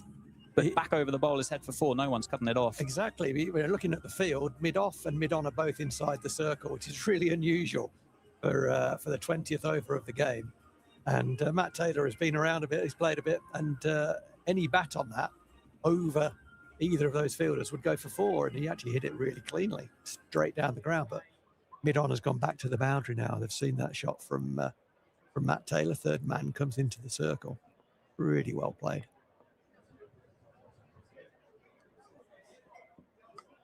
Oh, it's handy runs for Gloucestershire. Thick outside edge for Matt Taylor. Flies past a diving Lewis McManus. Back-to-back boundaries, back-to-back 4s for Gloucestershire to start this final over. 4 deliveries to go. That's a bit unfortunate, wasn't it, from Scrimshaw? He's walking back, shaking his head because it was a really well-executed, slower ball. That's unlucky. You can't have them everywhere, George, unfortunately. How often we see edges go for 4 in T20 cricket? 360 cricketer. Don't mind it. That's what I call myself anyway. 4 to go. George Scrimshaw, can he respond? He can. Goes pace on, beats Taylor. Safely into the gloves for Lewis McManus. 3 to go. 158 for 9. I think keep it super, super simple here and just try and hit the base of the stumps the next 3 balls. Keep Dillinger off strike. I think particularly when you're probably going to have your batter camping on the back foot. Yeah. Or 3 Yorkers if you can, George Scrimshaw. Whose length and gets carved through the offside. David Willey's got a long chase on, gives up on it. 3rd boundary of the over, 3rd off the bat of Matt Taylor. Powerful shot through the offside. It was, and the previous 4 that he went for, he was unlucky to go for that because it was a good ball and it was edged for 4, but that one was not a good ball, unfortunately. I said Yorker, okay, he chose not to, but you can't bowl just a length ball. Matt Taylor good enough to slap that through the offside. 12 off the first 4, but finished strongly now. Yep, 2 balls still to go in the innings. Captain and bowler in conversation. What is the plan going to be here? Field hasn't changed. Can George Scrimshaw reply? Oh, not there, he can't. But it is only going to be 1. Taylor tries to go a bit creative. Doesn't quite get all, well, doesn't get any of it, really. Single taken. So Marchant Dalanga has 1 delivery to deal with here at the Cinch County Ground this evening. 163 for 9. This is going to be the full kitchen sink thrown at this one, I'm sure, as George Scrimshaw steams in and completes the over nicely, to be fair. Single taken off the final 2 deliveries. End of the over, end of the innings. The Steelbacks won the toss. They elected to have a bowl first this evening. And Gloucestershire have scored and posted 164 for 9, which means the Steelbacks are going to require 165 to keep their unbeaten start to the 2026 campaign ongoing. 164, as we said earlier, is almost exactly on the par first innings score here. So the par first innings score at Northampton over a period of time has been averaged out at 165, but you don't win many games when you get 165 batting first. And at half time, because of that, and because it was a decent pitch and a fast outfield, and because of the Steelbacks batting lineup, you would say that Steelbacks are ahead of the game. But you know, Gloucester have won their 2 games so far. Bowled, they got a low score, a much lower score than this. They got 120 in the first game and bowled Birmingham out for about 80. So they're confident they can defend it. It's a competitive number. I expect halfway the Northampton sort of 58-42 favourites to win the game, but Gloucester by no means out of it. Thanks largely to that innings of 49 from Ben Charlesworth. Darcy Short got a start. James Sales came on and mopped him up. But yeah, halfway it's kind of edging towards Northampton, but not by that much, I'd say. Yep, I would agree with you. Yeah, quick highlights of the scorecard. Ben Charlesworth, the leading run scorer there, 49 of 33 deliveries, 3 4s and 3 6s. There was 23 for Darcy Short and 18 for Ollie Price. Pick of the bowlers, James Sales, 4 overs, no maidens, 5 for 21. 2 for David Willey, 2 for 34 from his 4 overs, and then 1 apiece for Ben Sanderson and George Scrimshaw. Rowie, let's take a breather. Let's take a 5-minute breather, and we'll be back with you for the start of the second innings.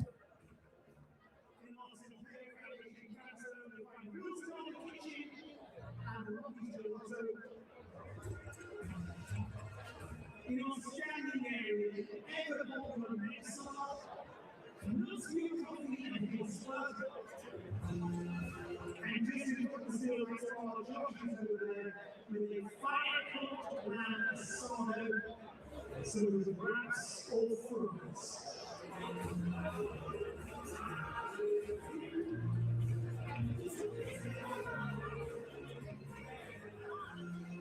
If you want first as well, also is available for our still around the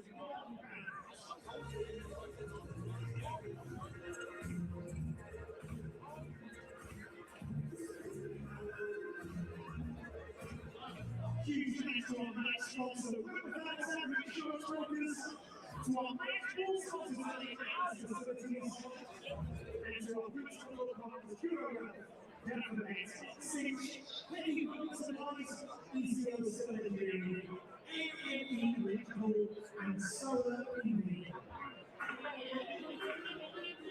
To our official partners of the club and members of the Royals Contemporary Business Club, thank you for your ongoing support and not thanks to us.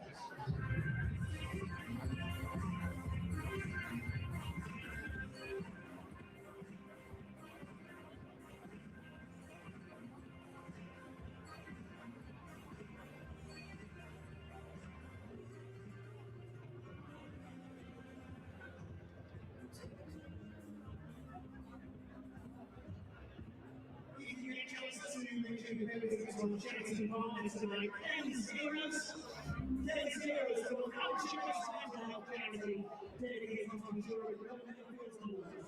By raising awareness of mental health, helping to prevent suicide, and providing support and training, the charity works to break down stigma and encourage healthy and open conversations.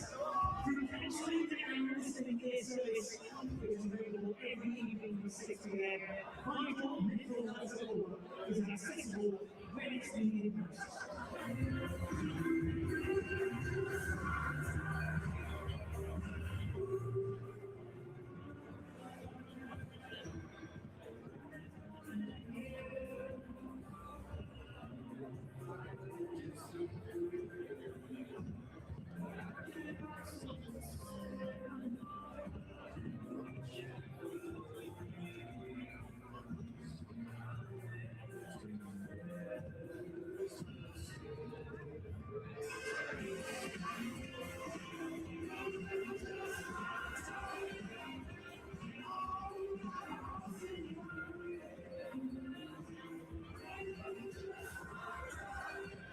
We have a new multi-breakthrough listing possibility in the centre that is free for anyone who needs to use it.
we are delighted to enter our first ever name-based partnership of our 40-year history, marking a significant milestone in the first long-term development strategy.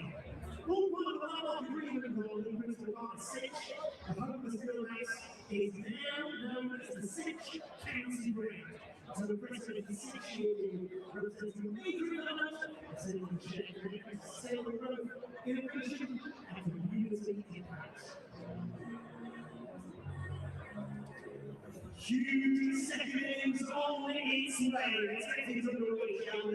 Would you welcome back to the Live players, Ben Devon and Richard.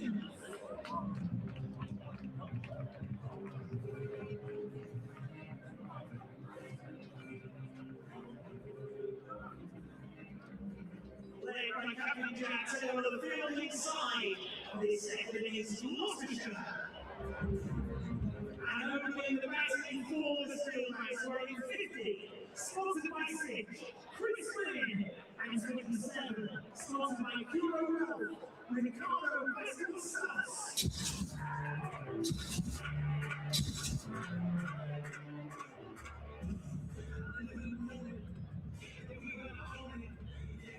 Welcome back, everybody. Players are out in the middle. Chris Lynn was the first to arrive for the Steelbacks. He's now been joined by Ricardo Vasconcelos, the two umpires, and the Gloucestershire 11. Steelbacks have the task of chasing down 165 to beat Gloucestershire here at the Sitch County Ground. Gloucestershire obviously need to restrict the Steelbacks for less than that to pick up their victory this evening. Both teams unbeaten at the start of the 2026 Vitality Blast. Something has got to give. My name is Dan Jadzovic, joined by Phil Rowe. Vasconcelos is going to take the first one, and your words, Chris Lynn's due a score. He's due, isn't he? Yeah, I mean, it's what you don't expect from Chris Lynn, and I mean this not in a critical way. You don't expect consistency from him. The way he plays, he's going to have some failures. When he goes very, very big. He's had 2 low scores so far out of 2. It's due. Certainly is. Vasconcelos up against Dwan Janssen to start this evening from the David Capel end. One slip in place. Janssen starts back of a length. He's somebody that I've really enjoyed watching in the Blast so far this year. He seems to get, well, with the height, without stating the obvious, just gets that little bit of extra dip on the ball at the end, and it seems like a real handful to play. Yeah, it's my first live sighting of him, but crikey, looks just like his brother, doesn't he? I mean, in terms of his movement, he bowls left arm, good pace. They're both very tall guys, both hit the wicket. Good sign. He came in late, didn't he? He was a replacement. He did indeed. I think he's only here for half of it as well. That's going to be a short ball. That's a wide, yeah. Had to be, yeah. It is indeed umpire rope. Just took a little while to filter back down to the middle, but that was quick. And Vasconcelos kind of jumped, didn't he? Almost both feet off the floor. Yeah, he did try and hit it and still couldn't reach it. That was sharp, though. Very quick delivery. It's also the one for the over as well. So he's used it up and he can't now bowl a proper one.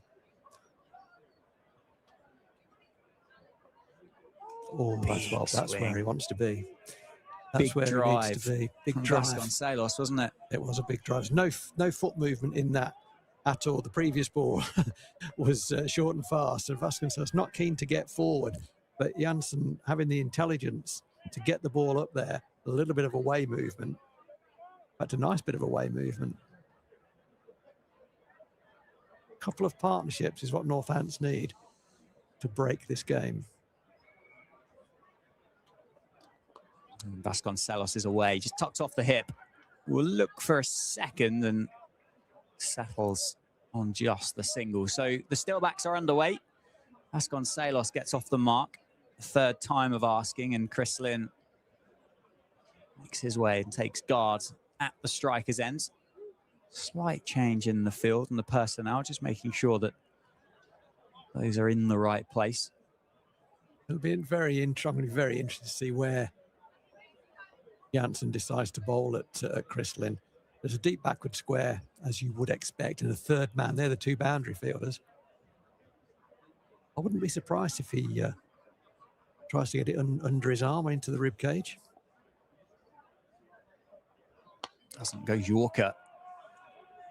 Bit of a slingy Yorker. It was, wasn't it? It was a lower arm there. Dug out by Chris Lynn. Well, he's lost, as you said, he's lost that weapon of a bounce, hasn't he? In the remainder of the over. Yeah, that hit the bottom of the bat. It was very full, so it's entitled to hit the bottom of the bat. But I think Chris Lynn was a little slow on it as well.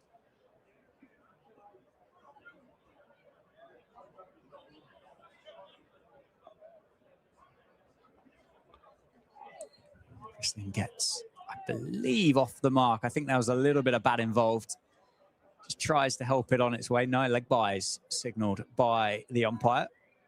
Just beaten for a little bit of pace from Dwan Janssen. Kind of got away with one there, didn't he? Any feather of a bat on that, and it would have run away for 4. Kind of sense, can't you? The joy and the fun of that first innings that was rattling around the crowd has been taken out of it with the anticipation now that the Steelbacks have got bat in hand. Final ball of the first over then, and Vasconcelos cannot get it away. Dot ball to finish. Very, very good start for Gloucestershire. 3 for no loss. Vasconcelos on 1. Chris Lynn yet to get off the mark. Yeah, it's nicely bowled, wasn't it? Just 3 runs. One of those was the wide as well. So 3 off 7 balls. There was a bit of swing there, wasn't there? Pace as well. Good pace, good height. You're looking up, particularly if you're Vasconcelos, looking up to the tall release point of Janssen. Ball coming down. Close to 80 miles an hour, just above that, I would have thought. The hard, white Kookaburra ball. Not easy, is it? Not at all. And if you wanted pace, you've got some more. Marchant Dalanga from the Lynn Wilson centre ends. Chris Lynn on the back foot just guides it to the one fielder in the deep on the leg side. So does get off the mark this time around. It's an exciting bowling attack, isn't it, for Gloucestershire? It's good to watch, isn't it? Pace changes things, doesn't it? And these two have got plenty of gas. That's what they both deal in. It's not just about gas. They've got to bowl it where they want to bowl it as well. We've seen increasingly that if you've just got pace but you don't know where it's going, then you have got a short career in this format. And there's a reason why Marchant Dalanga in particular has had the career that he's had, because he does know where it's going, as Vasconcelos just runs that one off the face of the bat for a single. Watchful start to the power play for the Steelbacks. 5 runs off the opening 8 deliveries. Very strong man. He's a shoulder bowler. Very strong unit, big broad shoulders. And that's hoiked. That is that's a horrible hoik. I don't know how much of that he got. Enough, I think would be fair to say. It does have enough momentum to get over the rope. Said about how fast the outfield is here at the Cinch County grounds. Marchant Dalanga was disgusted with the shot that Chris Lynn played, but it's the first boundary of the run chase. It goes to Chris Lynn with a lofted mid-wicket drive. Yeah. Cow shot. But it's all about how many. Absolutely. 9 for no loss. Chris Lynn gets a bit more of that one. That's gone. Has it gone all the way for 6? I think it has. Eyes to the umpires. That's a no ball, I think. He's signaling, is he? I think he has overstepped. I think he's knocked the bails off for a no ball, and it is 4. So the fielder, Dariwal, down nearest to it, just signaled that it bounced just inside the rope. Flat, wasn't it, from Chris Lynn? And it is going to be a free hit. So back-to-back boundaries for Chris Lynn. Free hit coming up. Gloucestershire can't change the field because Lynn is still on strike. Seemingly in the mood this evening is Chris Lynn. 9, score on 14. Slower ball goes up into the air. Should be a chance and a catch taken. Deep backward point, but obviously with the free hit, no wicket fallen. Gets away with it. Marchant Dalanga. Great cricket, isn't it? In terms of your Chris Lynn, you've struggled early on. You slog one away. The next one you get away as well, and it's a no ball. You get a free hit. He's on 10 off 6, and he's motoring now. Just what he needed. Yeah, get the confidence back in for Chris Lynn. Vasconcelos on 2. That one, blimey, that's flown through. A big appeal from Marchant de Lange. Vasconcelos just trying to guide it down to the boundary at third man. Yeah, both men are out on the leg side. Both the boundary fielders are out leg side. And umpire Ben Debenham is having a check-in with Richard Elliott how many balls are left in the over. I think that's what's going on. The 2 boundary fielders, very unusually, are out on the leg side. So Vasconcelos backed away to try and open up the offside. Cut and paste, I think. He did, didn't he? That one goes through the offside. Attempted diving stop at cover. Can't get it. Wrong line for de Lange. Vasconcelos throws his hands through it. And a boundary to end the second over. Takes the score up to 20 for no loss after 2 overs. Vasconcelos on, 7 in fact, and Lynn on 14. I think that's best described as a scruffy over from Marchant de Lange. We were singing his praises about his experience and his accuracy and the skill set he's got, and that was not a good over. You know, he got hit off a good length, I think, and then banged it in. Chris Lynn pulled him for a no ball 4, and then the thinking there for those last 2 balls was just balmy, in my opinion. Vasconcelos could stay leg side, and if he gets any bat on it, really, he's likely to get a boundary, as he did off the final ball. So 17 off the over. Yeah, I think there's a touch of confusion here between the umpires and the scorers, I think, is what we're just delayed for a fraction, because Vasconcelos has just hit 4 and he's currently being shown as 3 not out. And even I know, Rowie, in my limited ability of cricket scoring, that math's not mathing. Was it too many balls in the over? Is that what's happened? Has that happened? And they're trying to scrub off the last ball? Be nice to know, wouldn't it? It would. I think the score has been adjusted. So they gave the boundary to Chris Lynn. Okay. He moved to 14. He's actually on 10, and Vasconcelos is on 6. But that isn't the discussion, is it? The discussion is something else, I think. Yeah, it's a longer one, isn't it? I think the scoreboard's been sorted. I think he's got another ball to bowl, I think.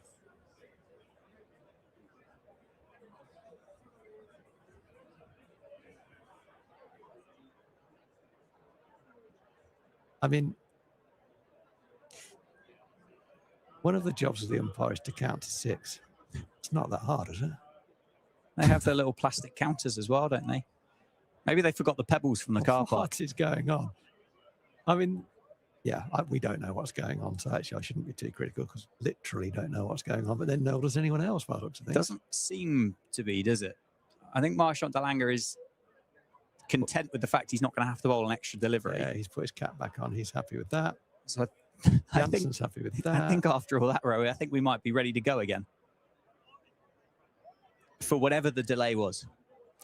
But certainly what I can say for certain is they got the score the wrong way around. They did get that. Yeah, that was well spotted. What else was going on? I'm not sure. No. About to start the third over. 20 for no loss after 2. Chris Lynn on strike. He's on 10. It's going to be Dwan Janssen to continue from the David Capel end. Missing down 165 here, the Steelbacks.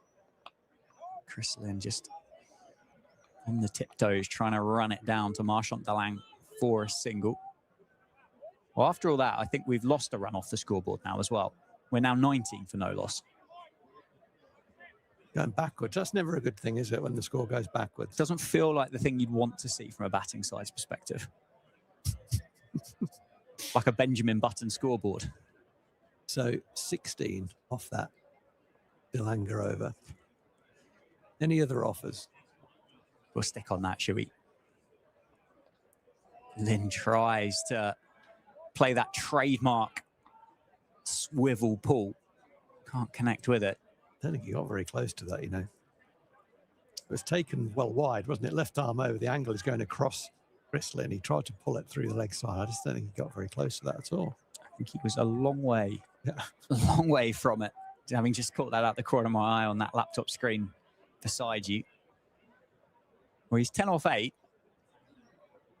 Dwan Janssen, he gets picked up and gets moosed down into the scoreboards. Chrislin, that's the biggest six of the night. It's crashed into the electronic scoreboard down there. That has flown. Scary, isn't it, how hard he hits the ball? He's in no position to hit that ball there. But his hand-eye coordination, the skill level, the bat is travelling at warp factor 1, and he still finds the middle of the bat. And there's only one result when that happens. Yeah. The umpire puts his arms up. We're going to get another slight delay here. Let's say that ball did crash into that massive TV screen. So they're just going to check to see whether it's been damaged and whether it needs replacing or not. The ball, that is, not the scoreboard. Although you can see where it hit. Can't Yeah. you? It's got a bruise. That won't upset. That will upset Toby. Yeah.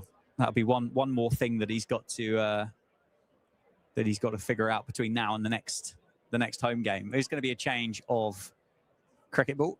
So obviously the TV screen won and the Kookaburra finished second.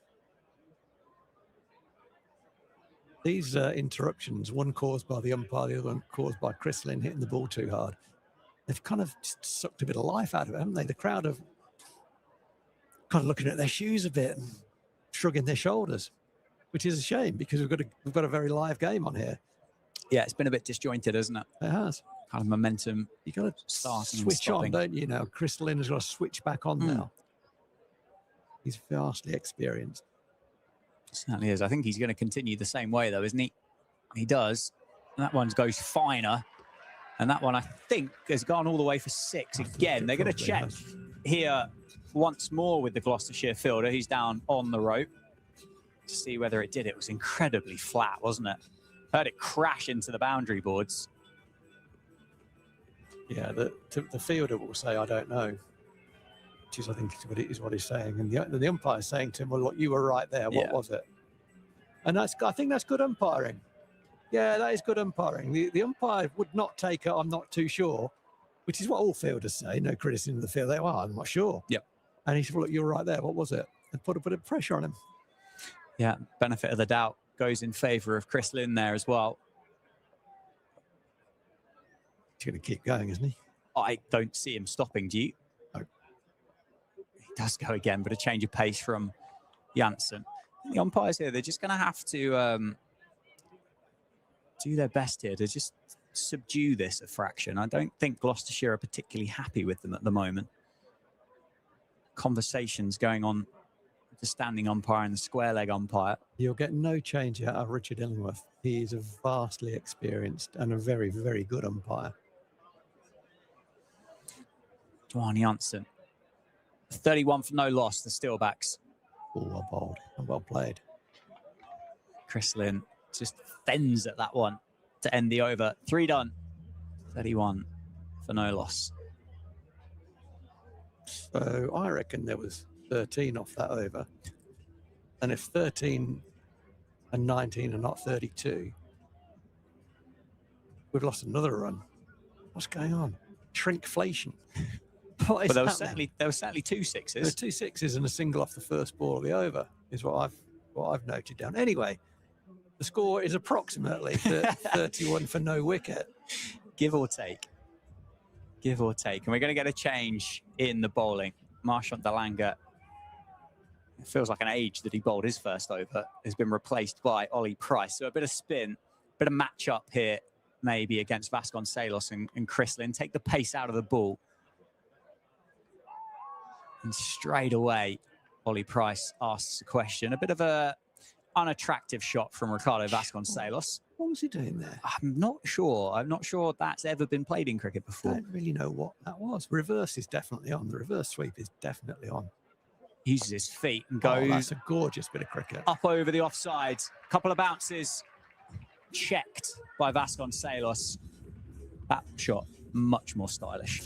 Cricket has broken out at Wantage Road.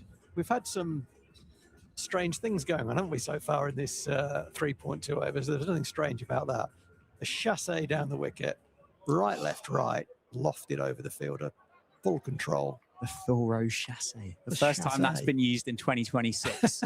We're back, folks. There's the reverse. Does he get all of it? Gets enough of it. Always on that. Runs away for 4, beats Dalanga up towards those enjoying the hospitality here at the Cinch County Ground. Back-to-back boundaries for Vasconcelos. So the change of bowling, the change of pace, not working at the moment for Gloucestershire. Just looks too easy, doesn't it? Right arm round the wicket for the left-hander. The little guy can just reverse that at will. Gives himself room through the offside and times it really well, but straight at Dariwal.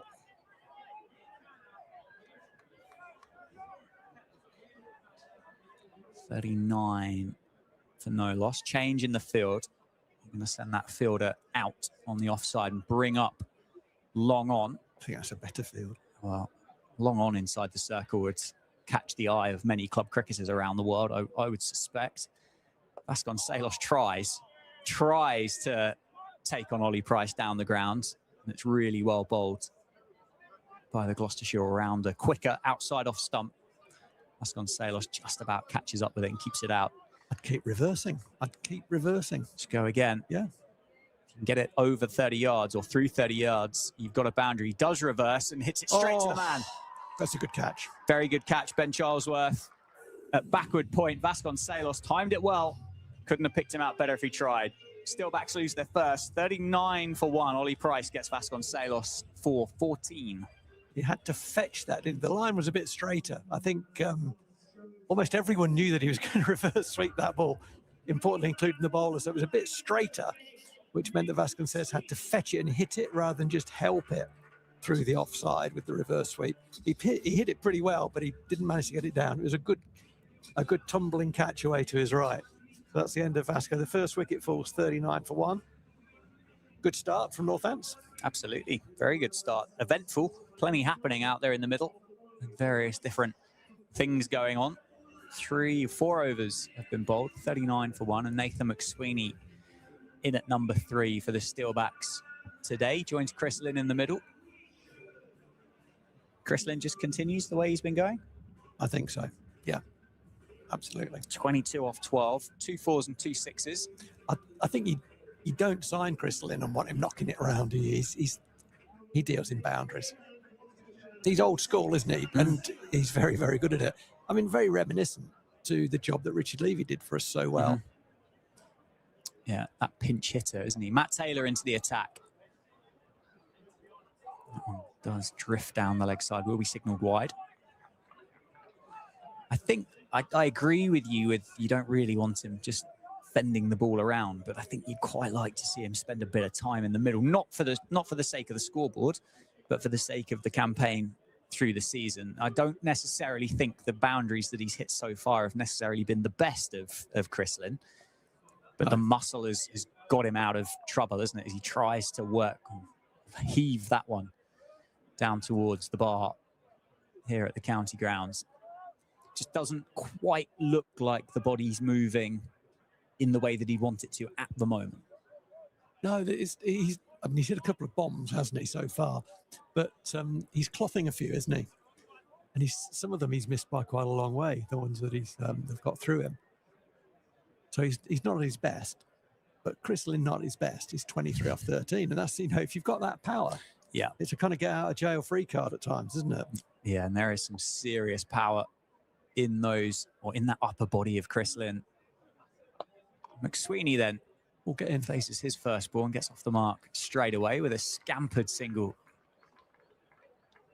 That was a nice cricket shot, wasn't it? It was, yeah. It's going to be interesting to see how he goes about this. I think first and foremost, just got to get Chris Lynn back on strike, hasn't he? If there's a bad ball, Nathan McSweeney has got the skill set to get rid of it and find the boundary rope, but he isn't that power hitter. He hasn't got the strength that Chris Lynn does. Oh, that was very close. That was close. Bottom edge. Chris Lynn, I think, and I think he's played the same shot 14 times. Yeah, I hear you. I hear you, and I'm not arguing with you. He looks like a man out of form, doesn't he?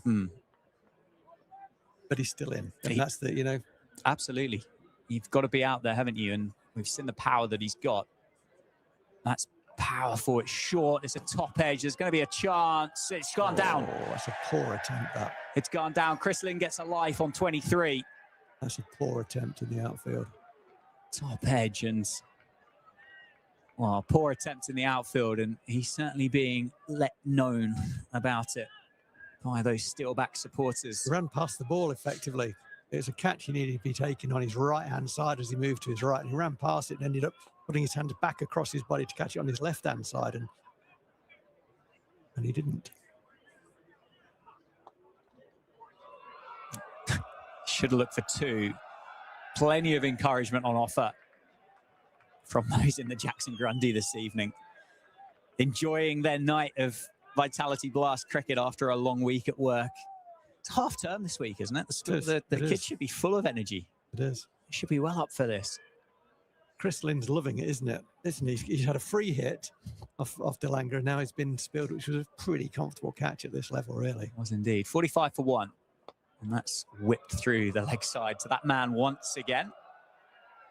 Single taken this time, and that throw back in was maybe just a slight acknowledgement that he wasn't particularly happy with his fielding effort in that previous over. 46 for 1 after 5. McSweeney on 4. He's kept the strike, and Lynn on 24. With a score of 164, Gloucestershire will know they've got to take their chances. And although Chris Lynn has looked out of form, and we've got to say what we're seeing, he's on 24 off 15, so he's going pretty well. And he's just been spilled in the outfield. I think that might be Miles Hammond out there who put it through. He's a good fielder. Anyone who's on the boundary in a Gloucestershire is a good fielder, but anyone can drop them. Definitely. Marchand DeLanga back into the attack. McSweeney will be disappointed because he's hit that straight at the man on the 45. I feel like McSweeney's played the same shot quite a few times as well, hasn't he? He's tucked it off his hip. They're not, that tells you that the message is no width, McSweeney. There is that power from McSweeney. That one shorter from DeLanga, that bit of extra pace, just being helped on its way. Not the best directed delivery Marchand DeLanga's ever bowled. And McSweeney, a cricketer of his caliber, is just going to help that one on its way. Well, the ball before I said the message is no width, so McSweeney will know they're going to bowl very straight at me. Just got across his stumps a little bit, helped it really behind square for 4. Slower. If you've got Marchand DeLanga bowling slower balls at you, you're winning, I think. Yeah, they're under a bit of pressure, aren't they? 50 up for the Steelbacks. 50 for 1 with 3 deliveries left in the power play. McSweeney now on 8. Gloucestershire will be desperate to get out of this power play and get a bit more protection, as that one's muscled through mid-wicket in front of square. That just shows how much time he had to play that. Heaved it between mid-wicket and mid-on for another boundary. That's a very dominant shot, isn't it? You don't expect your overseas fast bowler to get pulled so far in front of square. I mean, it's gone, it's not mid-wicket, is it? It's gone sort of wide mid-on, off the back foot. What a shot that was. And there's some confusion here, isn't there, in the field for Gloucestershire. Mid-wicket went out to the boundary, and then they realised they'd got 3 outside the circle. It would have been another no ball, so he rapidly came back in. That one's going to be another 4. Helped on its way. McSweeney's got a tickle on it. Another boundary for the Aussie number 3. This is poor thinking. I think you can't give away that you're taking one side of the wicket out of play, and that's exactly what's happening here. There's no boundary fielder on the offside, and so DeLanga is erring 2 straight, and he's going through the leg side for boundaries, and that's the 3rd one this over. 58 for 1. 1 delivery remains in the power play, and that one pulled away. It should just be 1. It is. Nicely timed by McSweeney. Keeps the strike. End of the power play. 59 for 1. So 59 for 1 in the chase. The Gloucestershire power play was 42 for 2. So currently 17 ahead and 1 wicket ahead as well, Steelbacks. So, and that's key. So comprehensively ahead at this point, you'd say. A run rate of 9.8. The required rate for the rest of the innings is 17.6. You've probably worked out what I'm about to say. Gloucestershire need wickets. If they don't get wickets and get them quickly, then this game is going to run away from them. Yep. They obviously came up against James Sales in the power play, didn't they? About 2 overs in that power play, which conceded just 9 runs, but took 2 wickets as well. Craig Miles into the attack from the David Capel end for the first time this evening. Field spread, as you would expect at this stage. That's down the ground, and McSweeney has got plenty of that, and it's gone all the way for 6. I'm not quite sure how it got there. That was an outstanding cricket shot from Nathan McSweeney. He's come out with a mission, hasn't he, Nathan McSweeney? He looks so focused. It was a little fuller, I think, than I initially thought it was, but it was on the up. And it carried 80 metres. A great shot for 6 down the ground. He's caught Chris Lynn up. He's on 23 off 10. Make that 24 off 11. I raised an eyebrow. I like to be honest. And I raised an eyebrow when I saw McSweeney into the team for Zaib. And that eyebrow is no longer raised. 24 off 11. And yes, he's had some ordinary deliveries, but he's had a couple of good deliveries. He just looks like a man in absolutely incredible form. 66 for 1. Chris Lynn hasn't seen the strike for a while, but continues to play that cricket shot as it goes down. It's a long on for a single. It's the classic kind of thing, isn't it? A guy gets 150, so he's only got 1 shot. Well, he only needed 1 shot.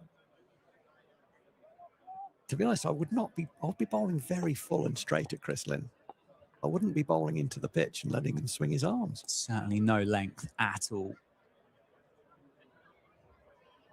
Sweeney runs at Miles. Doesn't connect with it. Takes that comfortable single down the ground. I think we're going to see a little bit of spin before too long. You kind of wonder about Nathan McSweeney's career numbers, where he's got a strike rate of 120, because you don't get a strike rate of 120 playing like this. Oh, absolutely not. Even I can do those maths. I don't know how much T20 cricket has he played generally. Be the question as Chris Lynn targets that leg side. It can't be many, and I don't recall Nathan McSweeney being a household name from the Big Bash. I'm sure he has played. He certainly played. I say certainly. I'm going to check it out, but I think he played for Brisbane. Yeah, initially. So he played some cricket up there in the Big Bash. So we'll have a look, see what the answer is. Once more, muscled away. And a jeer or 2 from the crowd in support of Miles Hammond. Is it Miles Hammond? I don't think it is actually down there. I think Miles Hammond's number 88. Sorry, Miles. If your knowledge of Gloucestershire squad numbers, it's number 62. If that. Okay, so Nathan McSweeney has played. It might be Darcy Short. Sorry. Might be Darcy Short. Yeah, well done. 34 T20 yeah, games. Okay. Yeah. That's about the number I was kind of thinking. I didn't think it was going to be a huge Big Bash career. Jack Taylor replaces Marchant Dalanga. Another look at spin this evening here at the Cinch County grounds. Can Jack Taylor slow the Steelbacks down? Chris Lynn. Oh, he's played a different shot there, Rowie. It was a different ball, wasn't it? That was a bit of wrist spin. Let's come back for the second. Yeah, well done. That's good. Variety. Moves to 28. That one through the offside. That's beaten Dwan Janssen. It's beaten everyone. And it's beaten the fielder on the rope as well. 4 more for Chris Lynn. He moves into the 30s. That's his 5th boundary of the evening. Moves to 32. You can't let him swing his arms. The trouble is, you get it too straight, he's capable of picking it up over the leg side. Bowled. They've got to gamble here a bit. I think you've got to give it a bit of air. and try and get him to cloth one to a fielder, I think. Desperately need a wicket. There is a bit of air. Goes over the offsides and goes all the way, I believe. It is 6 for Chris Lynn. Yeah, I think, Jack Taylor's a really canny cricketer, and I think he took pace off there and said to Chris Lynn, you might cloth this to a fielder. We need to get a wicket. He gambled. Chris Lynn just about won the race. Just got over. So much power from Chris Lynn. That one nicely played. And it's funny, isn't it? Those first 14, 15, 16 deliveries look particularly scratchy for Chris Lynn. Now just looks like he's starting to get that movement back in the body and that natural bit of timing. Maybe the change of pace is helping him. Yeah, maybe. And he's staying a bit stiller as well. Yeah, 82 now on the board. That's a drag down, which McSweeney just helps himself to a single. Down the ground. Keeps the strike. 83 for 1 of 8 overs. So they're about halfway, aren't they? Northant's about halfway after 8 overs. 1 wicket down. It's a game, really, if you're in the Northants dugout, it never feels like this in T20 cricket. Now I'm out of the dugout, it feels a lot more relaxed. This is a game that should be won here from Northants. I mean, yeah, obviously Gloucester can come back. They've got the ability to do that. But Northants would need to give them a bit of help, I think, if they're to get back into this game from here. Yeah, you could almost go business-like, couldn't you, from the Steelbacks at this stage of the game with 12 overs to go. That one just keeps maybe a fraction low from Miles. McSweeney was through the shot. But with McSweeney and Lynn in the middle, then David Willey carded at number 4, Justin Broad in at number 5, who batted brilliantly, or has done so far through the tournament. Calvin Harrison at number 8 today. And he's been in very good touch. Yeah, I would imagine he'd come in before Sales, to be honest. Well, Sales is at 9. Yeah, oh, okay. Yes, McManus will come in at 8 then. I think, if it's the same as happened on Sunday. Yeah. 2 dots. I tell you, it's a glorious cricket shot from What a shot. Nathan McSweeney. He looks like a man on a mission. He looks like a man who's been given a mission. He's been given the opportunity, having been left out of the side on Sunday, and that side won by 100 runs. They've changed the side. And you have to say, that's very, very good cricket from whoever's made that decision. Probably Darren Lehman, ultimately, I would think. Yeah, go and give the responsibility to your overseas star. I know David Willey has very strong input into the side. Ultimately, I don't see anyone picking the team for Darren Lehman. I think he would reserve that right. I don't know the answer. I suspect that's the case. Yep. And between the two of them, anyway, let's put it that way. What a good decision it's proven to be. He took a great catch in the first innings, and he's 26 off 16. Yeah, certainly good so far. 3 dot balls here, though, Rowie, at the start of this over. Oh. And we all know what happens with that. And McSweeney's just created that, hasn't he? He's looked over his shoulder as Craig Mars was walking back to the end of his mark, assessed the situation, taken a fraction of a shimmy outside off stump and just helped it on its way for 4.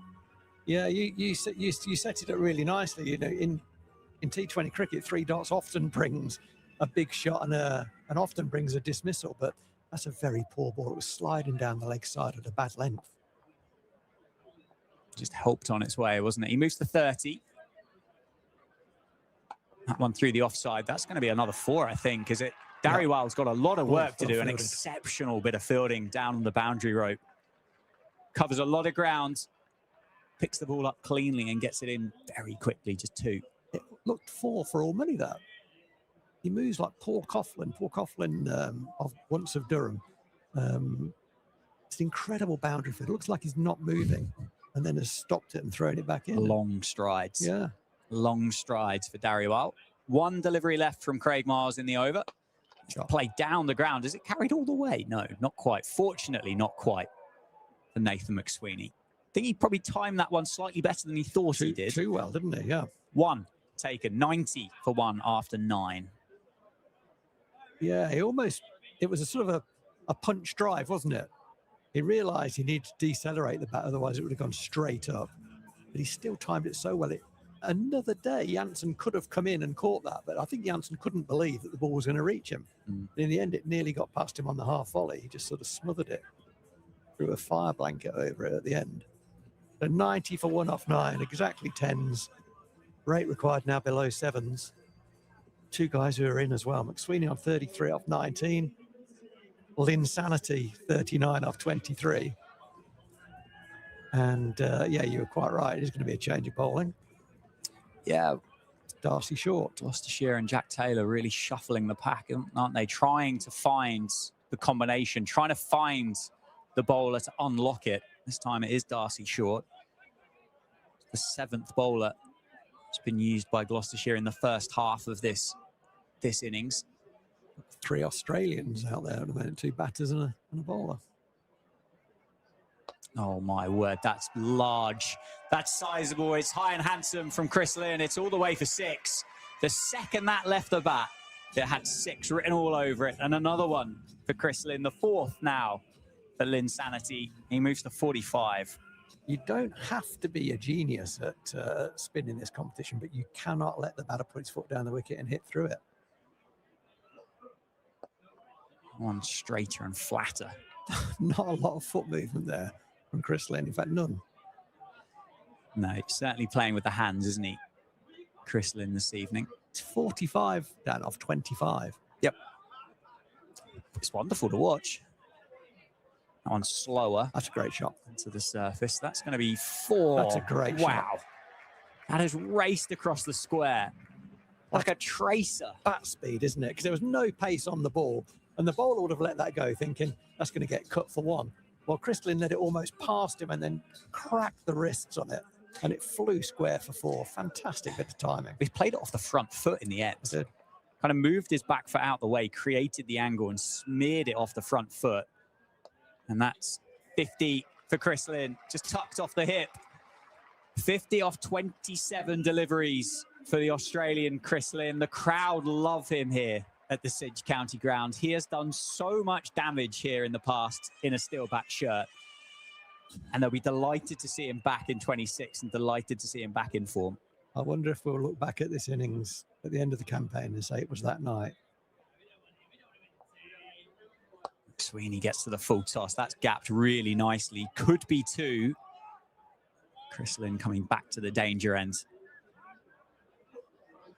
Electing to settle on the single. So McSweeney will keep the strike. 100 up for Northampton, all the excitement. 103 for 1 at the halfway stage. Yeah, I mean, I think it's just such a tough job for Gloucestershire here. I said they'd probably need some help from Northants in terms of some mistakes in order to get back into the game. And it doesn't look likely, does it? Because both these guys are on a mission. And McSweeney is playing such a good hand himself, 35 off 21. They're both putting the bowlers under enormous pressure. And as of yet, in the first half, the bowlers haven't really been able to respond to that pressure. Yeah, they've not got the answer at the moment, have they? Change of bowling then from David Capel, and Matt Taylor is back. And McSweeney runs past that one. I think Matt Taylor's the most likely. He's such a clever bowler. He's of similar stature and bowls left arm. He's a similar cricketer in terms of with the ball in this format to Sam Curran. Very clever and easy to kind of overlook what he brings to the team. He's the most likely to get a scalp, I think. One quicker. But not there. Down the leg side, McSweeney just couldn't catch up with that one. Commentator's curse. Thanks, Matt Taylor. I was just giving you big rap and you bowl a wide on me. That kind of sums up Gloucester's cricket, doesn't it, at the moment? They do certain things well and then there's a pressure release. And these two have pounced on most things. Yeah, they've not missed out on much, have they? Going over 10 and over. That's short. Quick, though. And it's rushed Nathan McSweeney. Just for 1. It got high, didn't it? And it was well directed in terms of line. And it's worth a go. You know, if that gets hit out the ground, almost so what? But if he gets caught on the boundary, then they open an end at least. And that's what they need. Yeah, I think at this stage, as you say, if it's hit out of the ground and this run chase is done within 15 overs, you say, well battered. We'll see you in Bristol. But that's powerfully struck by Chris Lynn, as you'd expect. They should come back for the second. They do this time with that sliding stop on the boundary rope. But if they're going to get themselves back in the game, as you say, they've got to try these different things to pick these wickets up and slow the Steelbacks down. But yeah, and Jack Taylor did that in the over he bowled, and he actually stuffed Chris Lynn with a bit of flight. But Chris Lynn's so powerful, got just about enough of it to get over the field of a 6. But no criticism of the bowler. It was the right thing to do. They're not going to defend this score. They've got to bowl Northants out here. Back of the hands, picked up by Chris Lynn, and it's gone all the way for 6, down to deep square leg. Another 6 for Chris Lynn, the 5th of the innings. You know, racing along 58 now. What's different about Chris Lynn to most players is that he can hit that for 6 from no position, from no weight transfer. It's bat speed, pure bat speed that gets in there. It's not a huge backlift either, is it, for Chris Lynn? It doesn't go particularly high above the waist. That one swatted like a fly at a barbecue. Chris Lynn, you cannot bowl there to Chris Lynn. 62 back-to-back boundaries. I think Chris Lynn has got somewhere to be this evening, Phil Rowe. He's got dinner reservations, hasn't he? This is where he needs to be. He'll be a happy man, won't he? Because he will. Obviously very warmly welcomed back into the Northants shirt, and he started poorly, but 62 off 30 in a run chase. All is forgotten, and he's going now, isn't he? You know, his campaign has started. Yeah, he's ticking along nicely. 117 for one delivery left. Jack Taylor, and that's gone into another pocket. They look for 2. They should. McSweeney to the... He's quick, McSweeney. He's very quick, isn't he? Excellent over once more for the Steelbacks. 119 for 1 after 11. Steelbacks require 46 from 9 overs. Yeah, I said a couple of overs ago, if Gloucestershire didn't take wickets, then this game will go away from them quickly. That they didn't take wickets, and the rate required now is 5.1. So they'll have a little bit of an eye on the net run rate, and try their job now is to take this game as deep as they can, so their net run rate doesn't take an absolute hammering. Because you always think in a tight group, and this will be a tight group, that the final qualification spot often comes down to net run rate. So you've got to look after that and just keep out there as long as they possibly can. And Jansen is having to go from the Lynn Wilson end. Yeah, bring the star overseas back. It's wrapped on the pads, but I think McSweeney's got an inside edge on it. I mean, Chris Lynn's got exceptional T20 numbers. He's a T20 specialist, I think would be fair to say. Oh, yeah. I don't know whether these numbers will surprise you. He's played 13 matches here. This is his 14th match, 14th T20. He scored 573 runs at an average of 57.3 with 300s and 250s here at the county ground in Northampton. He loves this place. What's the strike rate there? That unfortunately I can't tell you. What do you think it might be? 185 would be my guess. I don't think I'd be far wrong. Well, I think it's well over. I would say it's well over 150. It's got to be well over 150, isn't it? Yeah, I think he likes playing here. Why did he ever leave us? Why did he ever leave us?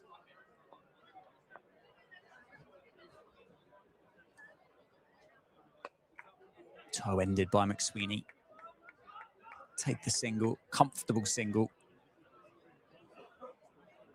For the most part, McSweeney's played sort of recognisable orthodox cricket shots, hasn't he? And it's credit to him that he's done that and scored 37 off 25 deliveries, playing nicely. You know, he's playing orthodox cricket shots.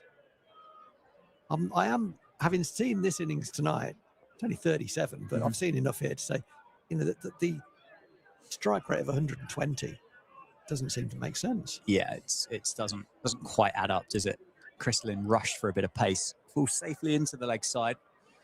Northants will complete another one. Just for reference, Chris Lynn's career T20 strike rate is 143.6. So, oh yeah, well, you're dead right. I think it's going to be close to the 180, 190, I reckon. Yeah.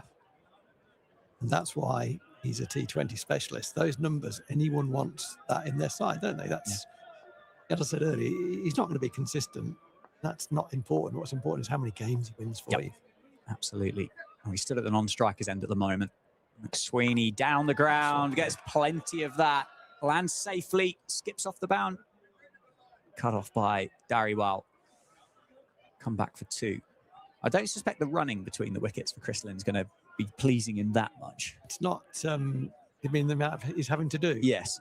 Yeah, I don't think he likes running, does he? He does keep himself pretty fit, doesn't he? Yep. You know, he's got a few miles on the clock now. He's not the greatest sort of athlete in the field, but he keeps himself pretty fit and strong. Not a lot of extra weight on him, and he's a strong unit. Certainly is. 124 for 1. Good over so far for Janssen. That one flicked down the leg side. That one will just be 1, I think. McSweeney wanted 2, but that's good cricket. That's the coach's dream, that, where your overseas import flicks one off his hip, goes straight to the fielder, and he's putting the fielder under pressure when we need 5 and over. That's, you know, that's, I think therein is Nathan McSweeney, isn't it? That's what he brings. Ultra professional. I think it's my biggest pet peeve in cricket, running between the wickets. Yeah, it doesn't require skill. No. It just requires willing. Slow ball, wide outside off stump. Very well bowled by Dwan Janssen. He just saw Chris Lynn give himself a bit of room. Hit it as a wide Yorker. Dot ball to finish. 125 for 1. 12 overs to go. 40 required. Good over, wasn't it? Just 6 off the over. But it tells you a story when you've got your one of your overseas bowlers bowling wide Yorkers to just extend the game. You know, you're not going to get Chris Lynn out bowling there, but it's the right tactic. And don't let me criticise, it's the right tactic, but it tells you where the game is right now. 40 to win, 8 overs to go. The crowd are quietish because the game's kind of done. There we go, I've said it. Watch what happens now. McSweeney has taken a lovely bounce for the Gloucestershire fielder down there off that bit of matting, isn't it, to send it back in the right direction. There would have been a look for 2. I do wonder, sometimes as a bowler, I can imagine, I mean, certainly in my club cricket and some representative cricket, I'd be thinking, run 2. I don't want to bowl it at a guy who can hit me as far as Chris Lynn can. He's almost at a rate of 200 here, isn't he? 65 off 33 balls at the moment. Oh, that's going to be another boundary. That's 4 more. That's just obliterated, isn't it? It looks like he's got so much time now in the middle. He's moved into 70, 73 not out. There's a driving range, golf driving range, Delapre driving range that locals will know. And they have soft golf balls so that they don't go too far. And Chris Lynn was told that he had to stop hitting them off the driving range because he was hitting it so far with this kind of compressed golf ball. That's the strength of the man. Well bowled. Is that the first Yorker I've seen? Feels like it. Feels like it, doesn't it? Certainly the first well executed. That was like the 75th ball of the innings. There was one earlier, wasn't there, from Janssen actually. So the second. Yeah, he was hitting a 3-wood off the back of the driving range, which is about 260 yards. So he's a man who can find the middle of the item, whether it's a golf club or a cricket bat. 69 now, 35, and yeah, he doesn't want to be running too many, does he? Definitely not. Change in the field. So long off has come round to the leg side. So we've now got 5 fielders on the leg side, all on the boundary. Long leg, deep backward square, a square-ish mid-wicket, a wide mid-wicket, and a straight long on.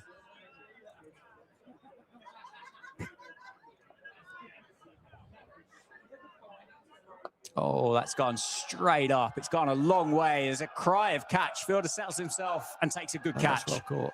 Very, very good catch. Hushes the crowds here. It won't be quiet for long. They'll be on their feet and applauding Chris Lynn off the ground. He is dismissed eventually for 69 of 36 deliveries. And it has taken a very, very good catch to get rid of him.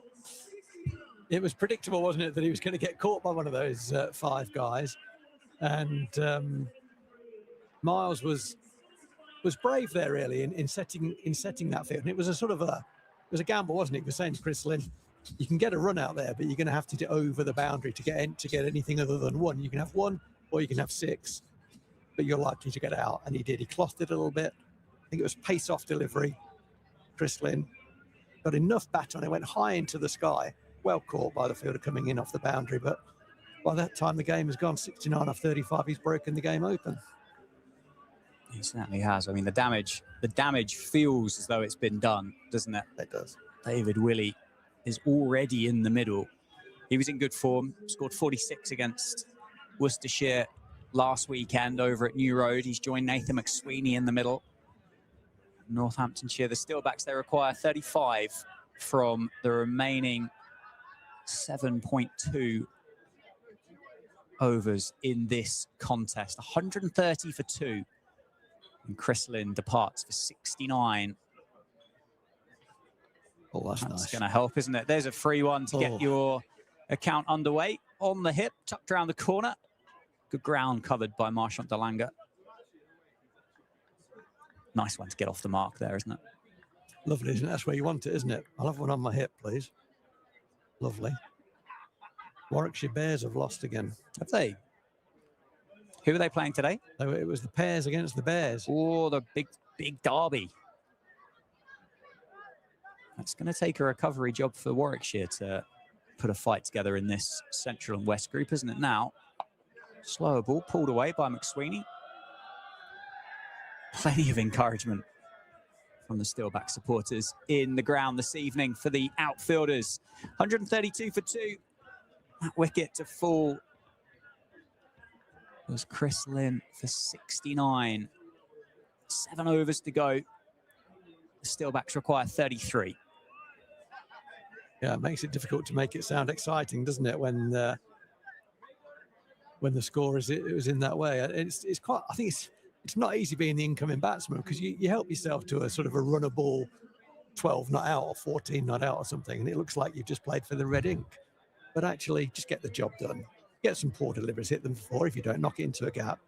Win by 8 wickets and move on. Yeah, if you're winning games, net run rate's not particularly important, is it? That's reverse swept by McSweeney. Should come back for 2 and does. So I don't think with the start the Steelbacks have had, they'll be that worried about getting this done as quick as possible, get the 4 points on the board. And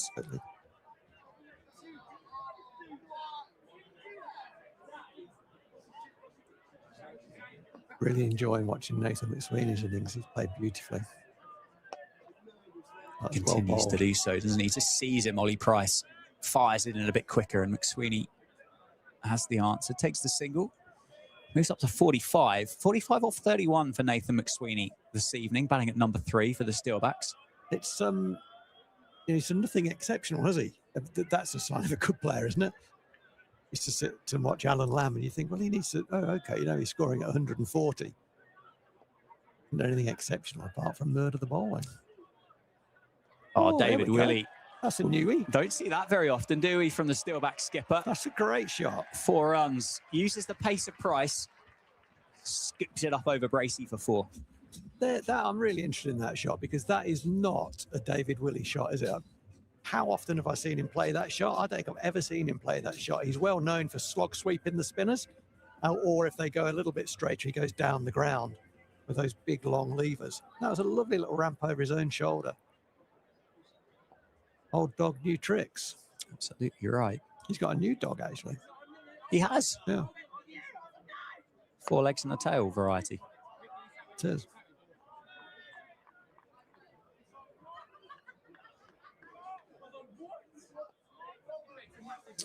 $139 for 2. 26 required for the Steelbacks. Make that 25. Might look for 2, but I think, they are going to take 2. Nathan McSweeney. There you go. Lightning fast over 22 yards. Puts Brilliant. Craig Miles under a lot of pressure and completes the seconds. Just love that. That's Double my time. favourite thing I've seen tonight. With 4 and over needed. The Aussie guy who decides to put the fielder under pressure and scramble a 2. And that's fantastic It's cricket. a high standard Love that. by Nathan McSweeney, setting it for his team. That one, that's full. muscle from David Willey. Just throws the hands through it. Price drags the length back. David Willey is not going to miss out on that. He's raced to 11. End of the over, just 20 required now for the Steelbacks and 6 overs to go. Yeah. Well, it's been, as I said, I think before we started the game, it's been difficult really with only 2 games played to assess where anyone is, but in particular with Gloucestershire, because they had that kind of freakish result first game out. Yep. And then a very close game against Glamorgan that could have gone either way. Tonight, they've come up short, both with the bat and with the ball. And plenty of, they're 2 from 3 after this, which will be a defeat. So they're not in a bad position, and plenty of time to work on the things they need to work on. But there are some work-ons, that is for sure. Northants just go from strength to strength at the moment. Really impressive. Yeah, if the Steelbacks thought their performance last Sunday was impressive, this one has probably just capped that, isn't it? As McSweeney takes him down the ground. I think that's gone all the way for 6. It is, and it's a half century for Nathan McSweeney as well. 51 off 32 for the Aussie overseas. Raised an eyebrow or 2 in the commentary box for the selection this evening, but what a selection it's been. Half century. Absolutely. Credit to Nathan McSweeney. And credit to the people who picked him as well, because it takes a bit of nerve to do that, doesn't it? Absolutely right. To keep Safe out of the 11. It's the 5th T20 50 for Nathan McSweeney in his career so far. And it's been very attractive as well. Yeah, certainly no slogging involved at all, is there? It's been stylish cricket shots. Yeah, that's the word, isn't it? It has been stylish. Yeah. 13 for the Steelbacks. David Willey just hangs on that back foot. Takes the single down to deep backward square. 12 to go. I mean, we've seen some exceptional performances for the Steelbacks this evening. James Sales, I think to start there would probably be the guy that takes the headlines and any form of player of the match titled for this evening, would you say? I would say so, yeah. I mean, oftentimes it goes to the guy who walks in carrying the stump in, doesn't it? And he's got a 60 to his name or something. But yeah, James Sales broke this game open for Northants, no question. Those 2 overs in the power play that conceded just 9 runs and took 2 wickets, finishing off with match figures of 4 overs, no maidens, 5 for 21. Yeah. And backed up brilliantly well by Chris Lynn with a score of 69. And the man currently at the non-strikers end on 53, Nathan McSweeney. And him and the skipper now just get the job done. Knock it around, find the gaps, take the singles. Just chip away at it. End of the over. 15 overs have been bowled in the innings. It's 155 for 2, and the Steelbacks require 10. 6s make a huge difference in this game, don't they? And Chris Lynn deals in boundaries. The run rate achieved so far, despite having lost a wicket, and David Willey's just sort of knocking it around nicely. He's nearly at 200 himself, by the way. Is 10.3. You know, you roll that out, you've got a 200 chase, and they haven't really broken sweat. I think, you know, Gloucester have not hit their straps with the ball. They've not asked enough questions. There was one spell where Craig Miles bowled 3 dots, and then he bowled a very poor delivery, and it sort of dribbled away. But that was it. Yeah, I would agree with you. It's just felt like runs have been pretty easy to come by. I think Dwan Jansen's bowled nicely for the 3 overs that he's bowled, 2 in the power play, and then 1 coming back in later on, but wasn't backed up by Marchant Delanga particularly well with his couple of overs that he bowled up the top. Yeah, he had a bad night, didn't he, Delanga, with the ball. And it almost feels, and I might be wrong at this stage, but just an opportunity to save a couple of the miles in the legs of Marchant Delanga and Dwan Jansen and Matt Taylor, Craig Miles, not with Ollie Price. Just starting his 3rd over. Got through him. McSweeney goes. He's dismissed, clean bowled by Ollie Price for 53. It's a brilliant innings by Nathan McSweeney. It really is. Bit of pressure on him at number 3. The big selection call this evening for the Steelbacks. And he walks off having had a brilliant partnership with Chris Lynn. He's got 53, his fifth 50 in T20 cricket.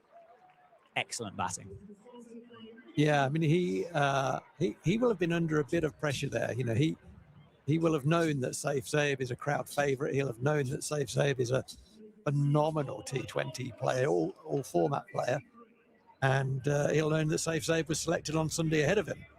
So a bit of pressure there, and that is the way to respond to that. Very impressive, all round, well played. Yep, Justin Broad next in for the Steelbacks. He joins David Willey in the middle. Sweep. There's a good chance, isn't there? Oh, that's well well bowled. Done him outside, well bowled.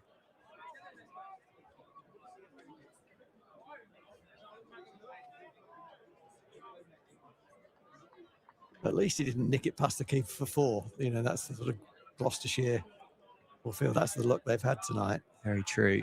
Just 9 required now for the Steelbacks. Incredibly well timed by Justin Broad.